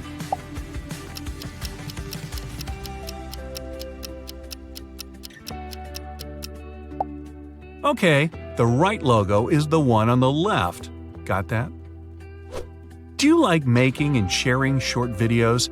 Then you must know which TikTok logo is the right one.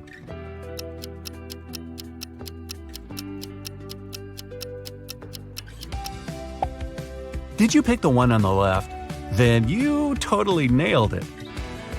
How often do you eat burgers? Let's check.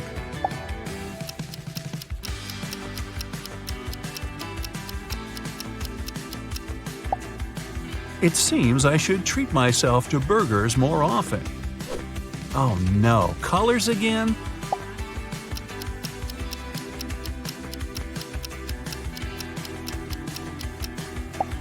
Wow, that was a tough one. You mean I had to keep in mind the color of his bow?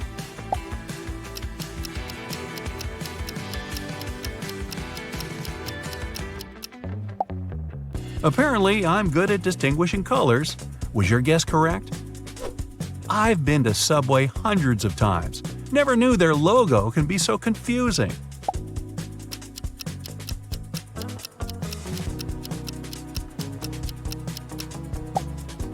The one on the right. Ah, my intuition didn't let me down.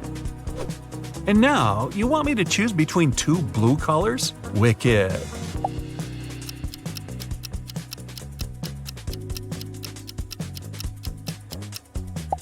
First, the darker blue, then the lighter.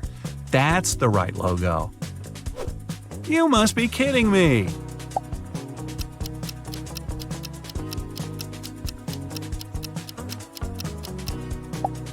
The logo on the right seemed more familiar, and no wonder, it's the correct logo. Wait, are they even different?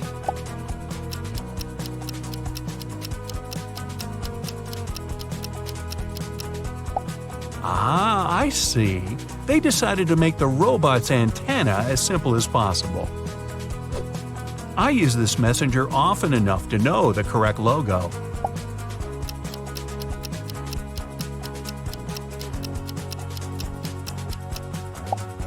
Oops. I was sure it was the one on the left. KFC and its logo. Do you remember which is the one?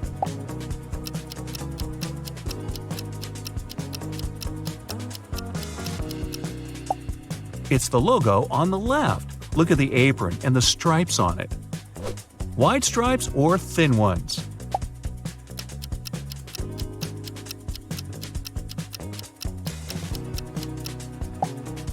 The correct logo has narrow stripes.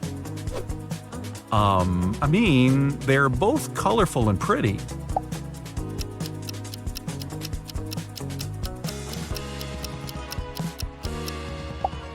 I cheated by Googling the Google logo. No pun intended. Are you ready to see how well you've done? Here you go. If you've got 0 to 13 points, you probably don't pay much attention to brands. The most important thing for you is how well whatever you need works. If your score is 14 to 26 points, you often buy branded things, but you don't care enough to remember what their logos look like. If you have 27 to 39 points, brands and logos are likely to play an important role in your life. You also have a sharp eye and pay close attention to the smallest details. Kitty entered a bookstore to get some art supplies. At one point, she met an elf and accidentally stepped on his foot. Ow! The elf got very angry and teleported her to his fairy world. He said, "I'm Noah. Welcome to my world, you ill-mannered lady. If you can solve all my riddles, I'll help you find your way home. But if you don't, you'll turn into a tree and stay in this enchanted forest forever." So, here comes the first riddle. Jen and Dobby have 4 daughters, and each of the daughters also has a brother. How many people are there in the family? Kitty cracked this riddle easily. What about you?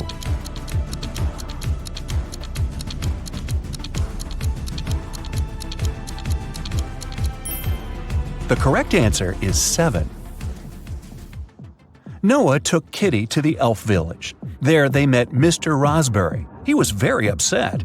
Someone had stolen all berries from his trees. Noah suggested Kitty should find the thief. She questioned 4 suspects. Alice said, "I'm allergic to berries and stay away from them." Mia said that she'd been busy all morning, helping her granny pick apples in her garden. Javier confessed that he had been on a secret date. He refused to reveal the name of his girlfriend. And Fiona said, "Are you kidding? I love my manicure too much to spoil it by picking berries." So, who's the thief?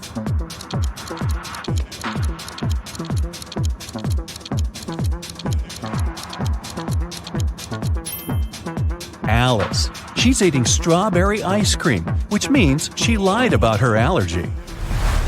Next, Noah took Kitty for a walk through a magic field. There are 50 cows in this field and 28 chickens. How many didn't? Kitty figured this riddle out immediately. What about you?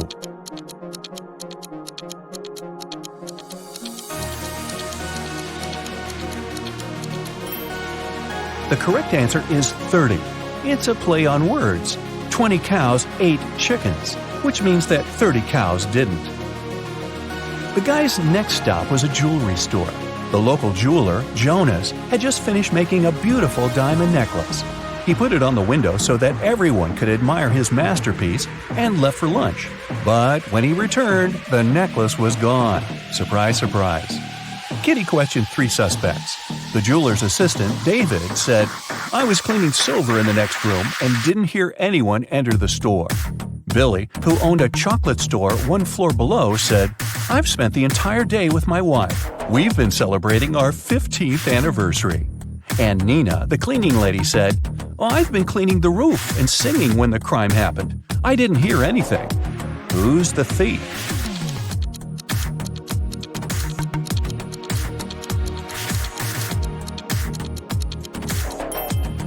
Billy.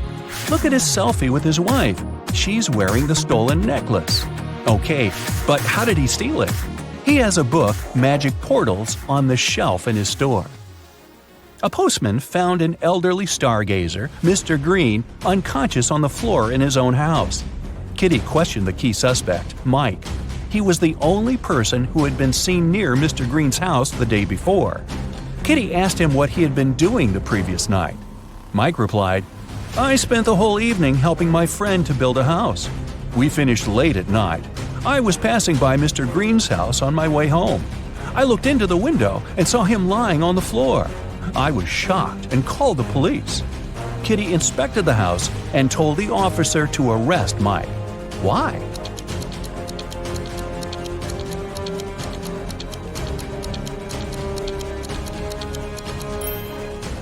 Mr. Green was found on the ground floor, but his house doesn't have any ground floor windows, which means Mike couldn't see anything through the window.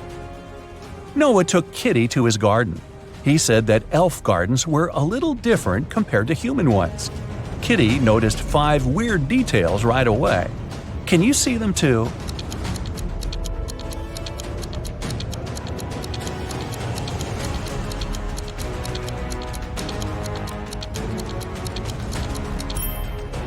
It's snowing, but the flowers are blooming. The trees don't cast any shadows, but Kitty does. The rainbow in the sky is upside down. All squirrels are wearing suits. They usually don't do that in human forests. And this butterfly is talking on the phone. Noah invited Kitty for dinner, but they gotta cook it first. He gave Kitty an old recipe and said she could find all the ingredients in the garden. But the recipe is coded with the help of these symbols. Can you help Kitty find all the ingredients?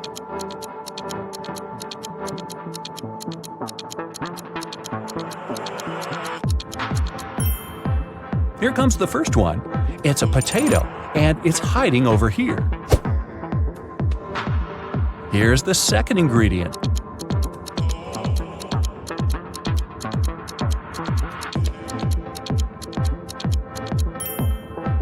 Olives. They're growing over there.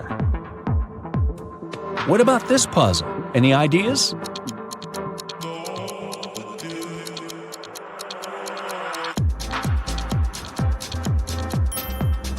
Cabbage. It's over there. Can you recognize this one?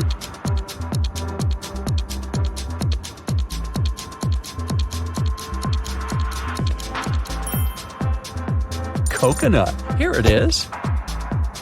The next one. Can you crack it?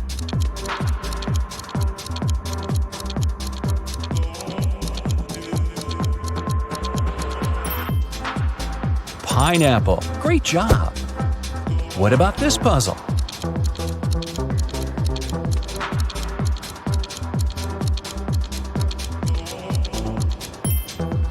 It's a carrot. And since it's an elf's garden, carrots are growing on trees. Can you crack this code?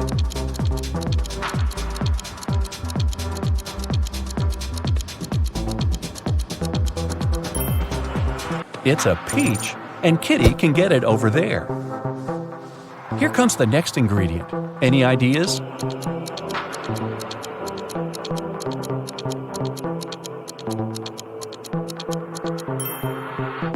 Pepper. It's over there. And last but not least, can you crack it?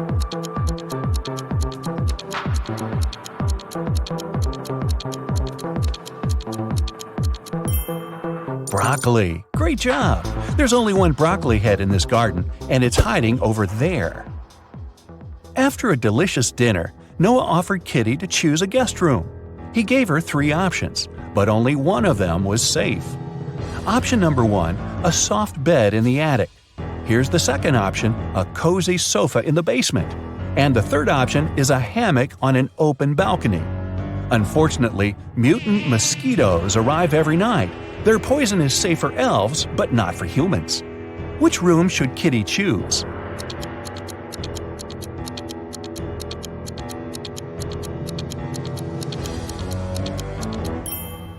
Springs stick out of the first bed. That doesn't look safe.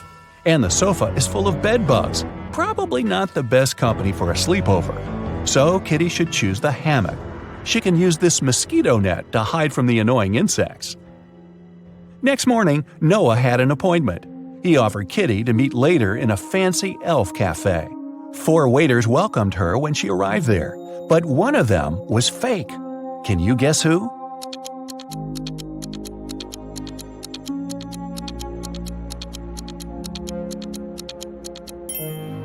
See, this guy is a criminal. Noah was late, so Kitty ordered breakfast without him and went to the bathroom. The girl left her bag and her wallet on the table. Don't ask me why. When she came back, Noah was sitting at the table. Her food had arrived and her bag was still there, but the money was missing from her wallet. The restaurant security found 3 suspects. Noah said that he had just arrived. He hadn't seen anything suspicious. The waitress said, "I brought the food, but I didn't touch the wallet." The cleaner said that she'd wiped the table but hadn't touched the wallet. The guard found some fingerprints on the wallet, but they all belonged to Kitty. So, who stole the money?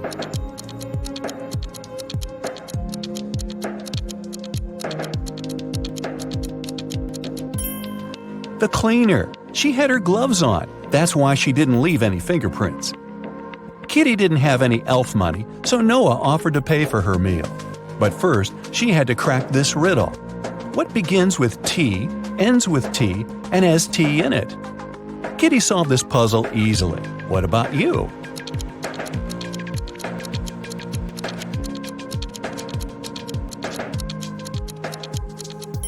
The correct answer is a teapot.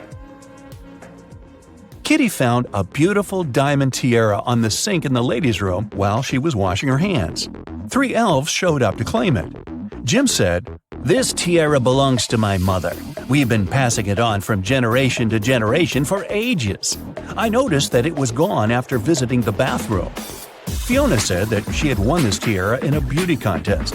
She even showed Kitty a picture. Jessica said, "If this tiara is missing one small emerald, then it's mine. I lost the gem at a party last summer." Kitty gave the tiara to Jessica. Why?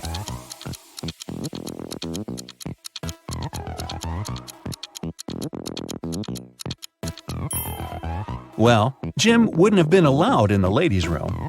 The stones in Fiona's tiara are blue, not green, and Jessica was the only one who knew about the defect. Kitty entered an elf gift store to get some souvenirs for her family. 3 magic creatures entered the store after her. Everything was fine until, suddenly, Kitty heard a loud scream. She turned around and saw an elf lying face down on the table. She quickly called the police and reported the incident. An officer arrived and asked the other 3 customers what they'd been doing when they heard the scream. The goblin said, "I was picking out postcards from the front display." The mermaid was chasing the perfect souvenir mug. She dropped it when she screamed. The pieces were still on the floor. And the wizard said, "I was checking my horoscope on my phone. I'm a Venus by zodiac, you know. My astrologist promised that today would be the most peaceful day of my life." Yeah, right. Can you help Kitty find the criminal?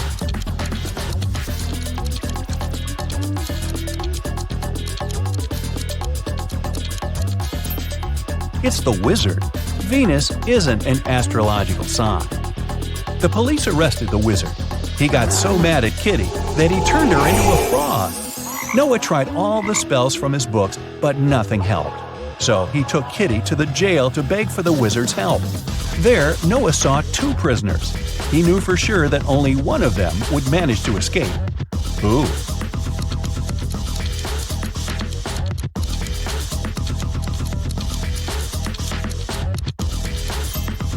The second one, he has a spoon without a handle. He must have used it to make a knife to open the door. The wizard agreed to lift his spell, but he had one condition.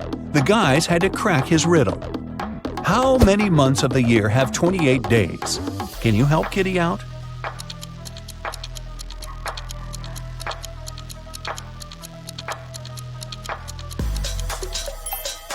The correct answer is all of them. Noah took Kitty to the local magic store. Kitty asked him what he wanted to buy. Noah answered this way. "It's tall when it's young, and it's short when it's old." What is it? Have you guessed?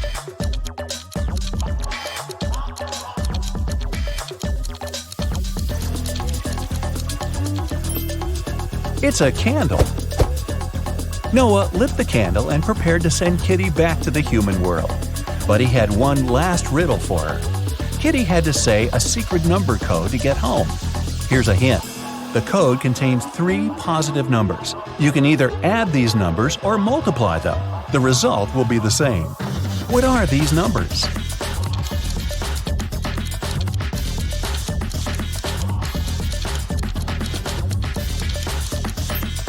The correct answer is 1, 2, and 3. Great job! Alrighty, it's math o'clock here, and I have a couple of fun riddles for you to solve. Let's start with a cheesy one. Here's a circle. How many sides does the circle have?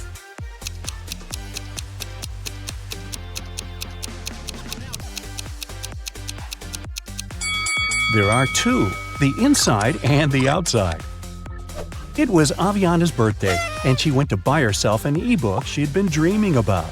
The ebook and the case cost $150 in total. If the ebook was $100 more expensive than the case, how much did each item cost?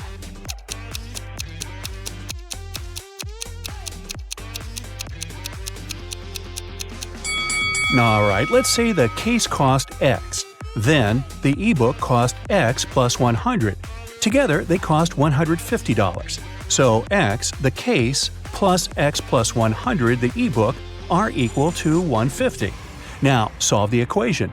2x's equal to 150 minus 100, or 50. So 1x is equal to 25. So the case cost $25 and the ebook cost $125. Well, that adds up. Now, to celebrate her birthday, Aviana wants to go to the movies. She has 2 friends whom she wants to take with her. A movie ticket costs $8. What is cheaper? Go to the movies with each friend separately or with the 2 of them together?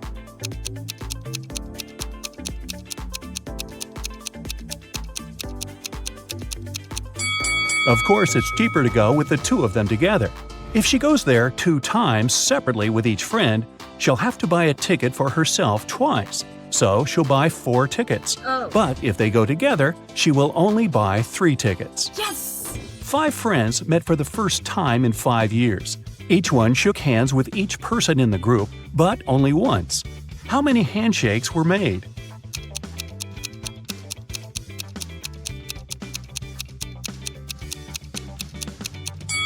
No handshakes were repeated. Let's see it like this. The first friend shook the hands of the 4 remaining people once.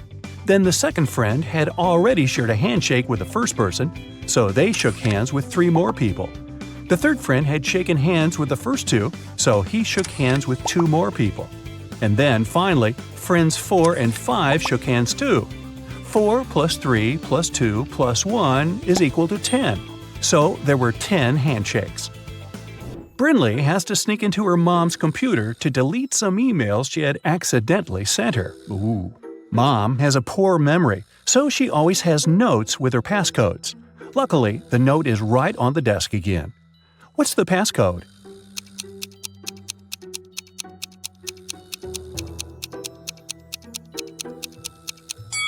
Every number equals the number of circles in it, so the last number is equal to 3. It's a 5-digit number, so try 82193. Danica and Elora are best friends who live in different parts of town but study in the same college. Every morning they leave their houses at the same time and first meet at a cafe to drink some coffee before classes. Danica goes there by car and Elora goes by bike.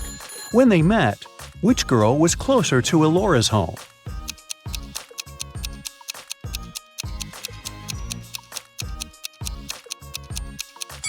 When they meet, they're in the same spot, so no one is closer than the other one.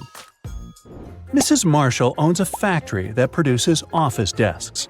4 workers can build 4 desks in 4 hours.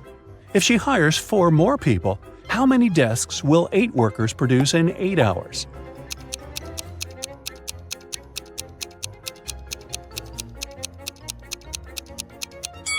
If 4 workers produce 4 desks in 4 hours, it means that each worker produces 1 desk in 4 hours. So 8 workers will produce 8 desks in 4 hours, or 16 desks in 8 hours. Maya has 4 pens, a blue one, a black one, a red one, and a green one. They lay on the table in some order. Here are some hints. 1. The green one is somewhere in the middle. 2. The blue one is to the left of the black one and to the right of the red one. 3. The red pen is right next to the blue one. So, what's the order of the pens?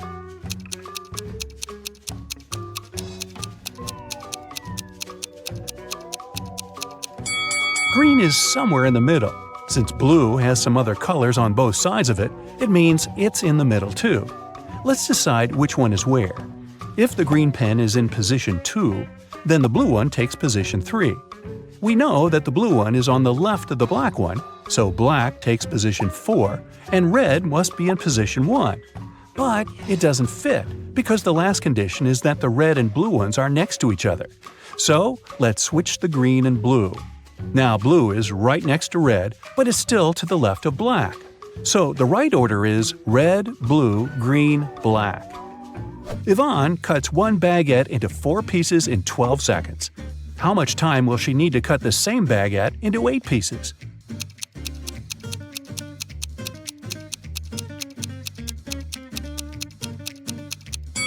"28 seconds. To cut a baguette into 4 pieces, she must make 3 cuts.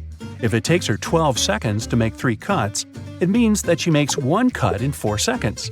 So, if she now wants to cut it into 8 pieces, she needs to make 7 cuts. So, 7 cuts, 4 seconds each, would take 28 seconds. Ellery came back home with her term grades. She got all A's but 3, all B's but 4, and all C's but 5. So, how many A's, B's, and C's did she get?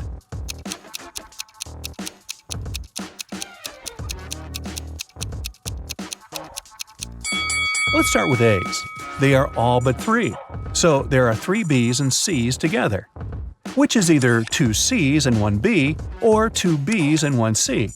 Let's start with the first option. If it's the case, there are 4 A's and C's. If there are 2 C's, then she has 2 A's too. Also. The condition all C's but 5 tells us that if there's 1 B, there must also be 4 A's, not 2. So it can't be. If there are 2 B's and 1 C, then from all B's but 4 and 1 C, there are 3 A's. From all C's but 5 and 2 B, there again must be 3 A's. So he has 3 A's, 2 B's, and 1 C. Nice work, Ellery! You are outside a room with 3 switches in the off position. One of the switches turns on the light bulb in the room. You can turn on as many switches as you want, but you can only walk into the room once. How can you find out which switch turns on the light?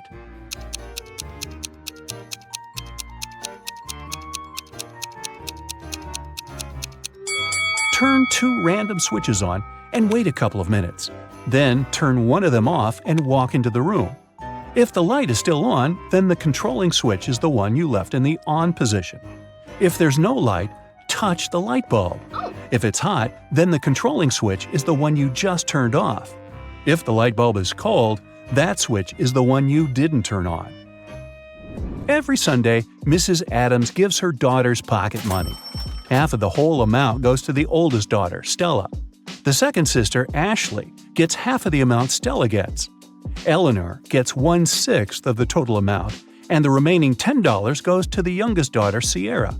How much money does Mrs. Adams give away?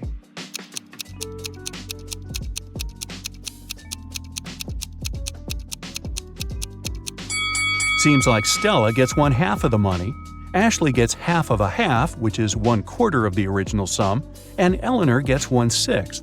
They're all a fraction of 12s. So Ella gets 6 12s, Ashley gets 3 12s, and Eleanor gets 3 12s.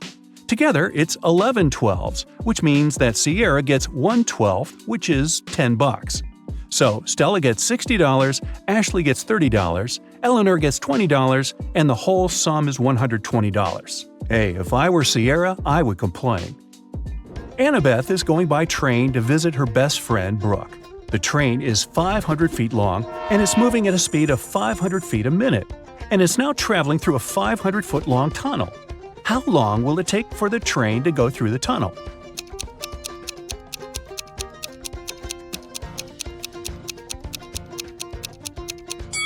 When the train goes into the tunnel, it will take exactly 1 minute for its head to reappear on the other side. But the rest of the train should get out of there too.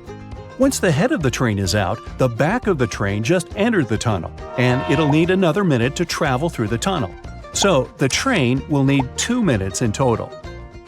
An elf hired a fairy to take care of his garden for a week.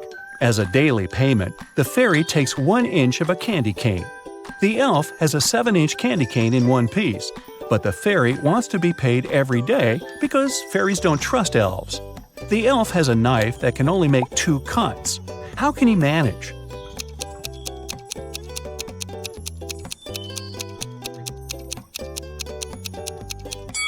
He He should make 2 cuts and divide the candy cane into the pieces of 1/7, 2/7, and 4/7. The first day, he'll give her the 1/7 piece. The second day, he'll give her the 2/7 piece and will take the 1/7 piece back. After the third day, he will give her the 1/7 piece back. After the fourth day, he gets back the 1/7 piece and 2/7 pieces and gives her 1/4/7 piece instead. Then he gives her 1/7. On the sixth day, instead of 1/7, she gets the 2/7 piece, and on the last day, he gives her the final 1/7 piece. Of course, this whole thing goes kablooey if the fairy eats the candy during the week. Well, it's the fairy's grandpa's birthday today. She wants to visit him and bring him birthday candy canes. Her grandpa lives in a different town, and there are 3 gates to cross on the way. At every gate, there is a guard. To cross, the fairy has to pay a fee of half of the candy cane she has, but she gets 1 candy cane back. What's the minimum number of candy canes the fairy should take from home to make sure she arrives at her grandpa's with 2 candy canes for him?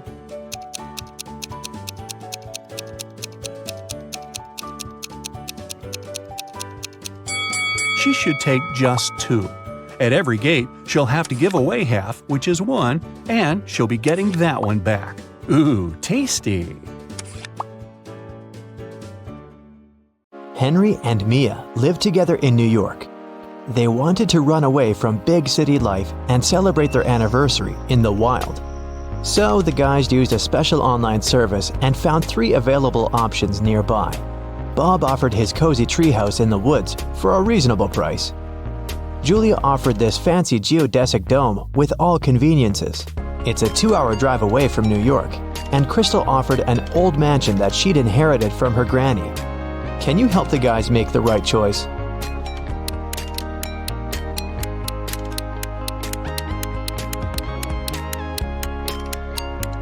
Take a closer look at the picture of the dome. It's located near the Leaning Tower of Pisa, which means this property is in Italy, and it can't be 2 hours away from New York.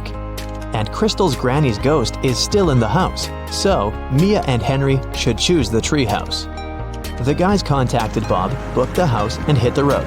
Mia is a famous blogger, so she decided to post all milestones of their journey in her stories.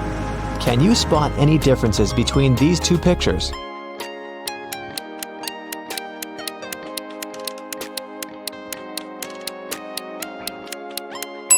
Here they are. What about these 2 pictures?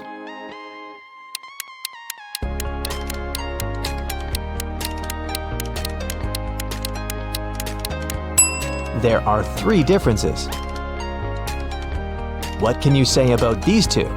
Can you see 3 differences?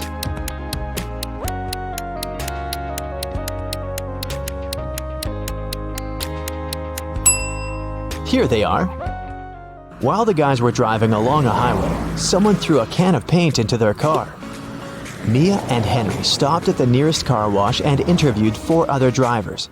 Bill said, "My truck has to be perfect. I'm going on a date this evening." Jack said, "I'm going to meet my business partner at the airport. I want to leave a good impression." Lily said, "Honestly, I don't need to have my car washed. I just stopped here to visit the restroom." Ryan said, "My boss gave me this coupon so that I could wash my car for free." Who stained Henry and Mia's car?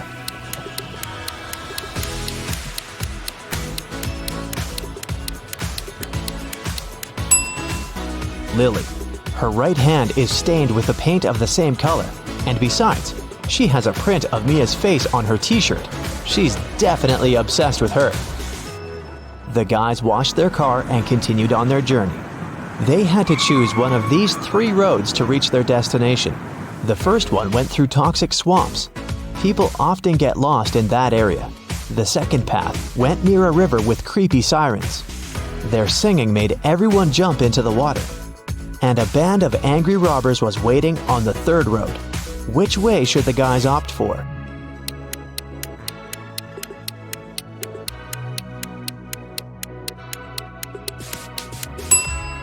The second one. They can close all the windows, turn some music on, and drive past the sirens very fast. Mia suggested visiting the farmer's market to buy some fresh produce for their romantic weekend. When they entered the marketplace, 3 sellers offered them apples, but only one deal was safe enough. Can you help the guys make the right choice?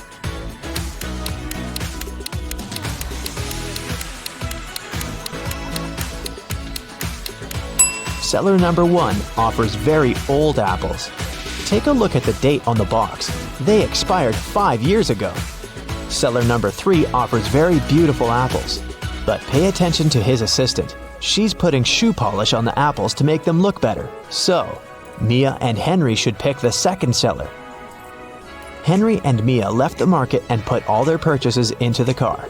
Suddenly, Henry realized that he'd left a bag with cabbage at the farmer's stall. He returned but couldn't find the bag. Henry questioned 3 people he saw nearby. Vera said, "I only eat fruit, mister. See, I've got bananas and apples." Bella said, "Yes, I saw your bag. The seller put the cabbage back on the shelf." And the seller said, "I don't know what's going on here. I spent the last 10 minutes in the bathroom." Who's lying?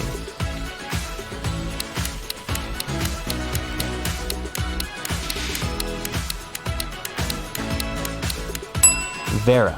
She hid the cabbage under her elegant hat.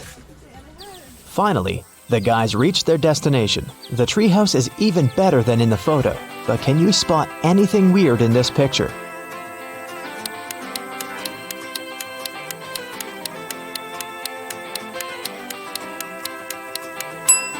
This raccoon is wearing sunglasses.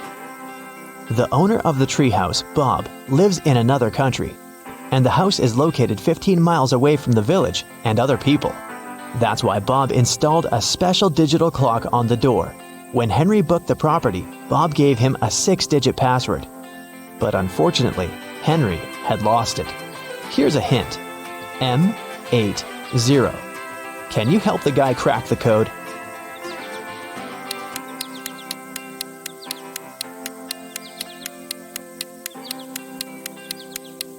These symbols are mirrored digits. Split them apart and you'll get the code 1133CC. The guys unlocked the door. But as soon as Mia entered the living room, she got very scared. She asked Henry to call the police. Why?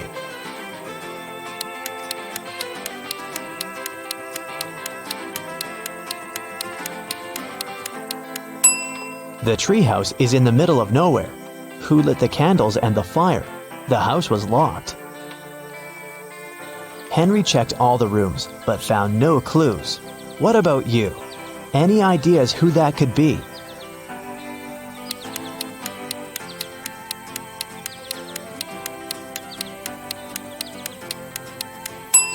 That roof window is open. Someone crawled inside the house before the guy's arrival, and now that someone is hiding under the bed. See?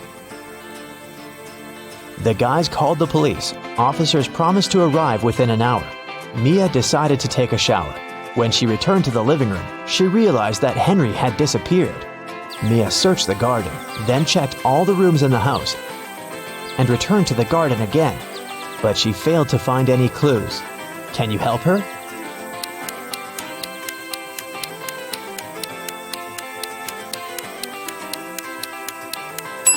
The hot tub was open when Mia began her search, but now it's closed.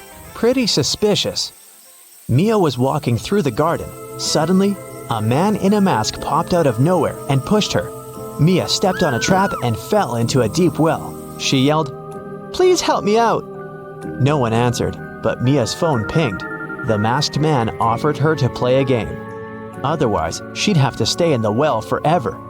Here's the first riddle. I come in many different colors, and I get bigger when I'm full. I will float away if you don't tie me down, and I will make a loud sound if I break. What am I? Mia nailed it immediately. What about you?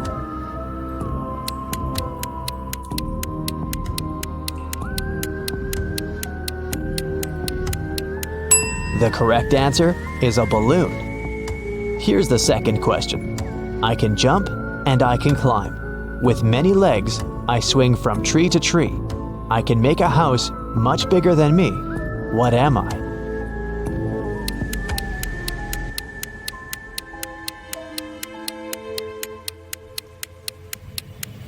Have you guessed? It's a spider. And the final question. I come out at night without being called. I'm lost in the day without being stolen. What am I? Can you help Mia?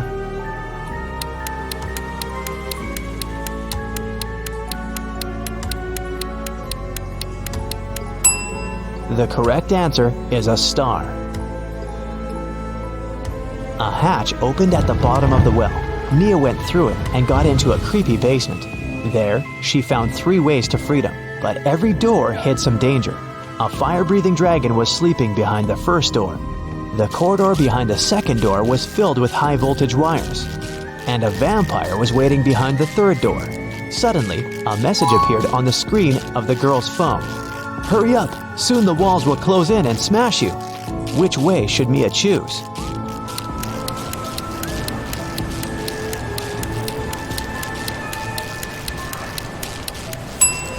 She should wait until the walls are close enough so that she can scare the vampires away with this stake and go through the third door. When the police arrived at the treehouse, they found Mia and Henry at the porch. Henry had just woken up. The robbers had put sleeping pills in his coffee. The officers searched the area and found some clues. They concluded that the criminals were planning to leave the country by train. Unfortunately, no one knew what they looked like or how big the group was, so they stopped 4 suspicious people at the railway station and examined their baggage. Can you figure out who's innocent?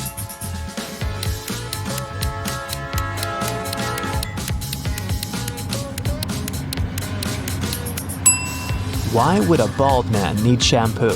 And this supposedly blind person has a flashlight.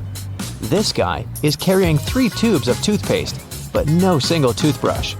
It seems that only the third guy isn't a criminal. 3 friends lived not far from one another and often met to drink some coffee together. Their names were Mr. Blue, Mr. Red, and Mr. White. One day, they noticed that under their coats, they were wearing t-shirts of different colors: red, blue, and white. Mr. Blue said, "Hey, Mr. White, have you noticed that we're all wearing colors that are different from our actual names?" The man wearing the white shirt answered, "Wow, you're right. Can you figure out the shirt of which color each of them was wearing?"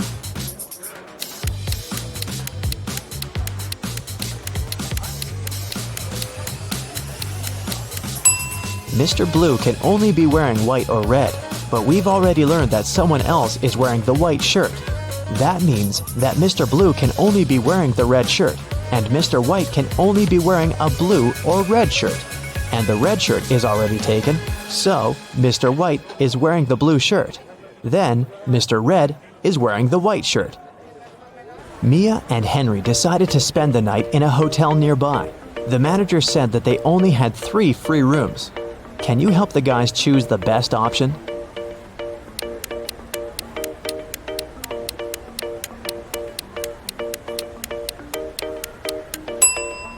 This room doesn't have any doors. That's weird. And this room has a cracked mirror on the ceiling. It's too risky. The second option looks pretty safe and nice. The guys checked in, and Henry asked Mia, "Well, where do you want to go now?" She answered with this riddle. "You used to visit me when you needed to know, but I've been lonely since the internet was born. What am I?" Have you guessed?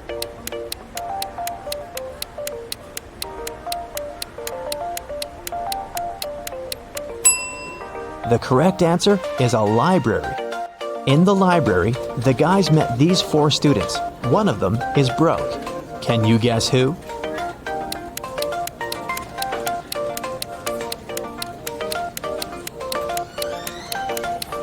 Student number 3. Her uniform is too large for her body. It must have belonged to her sister.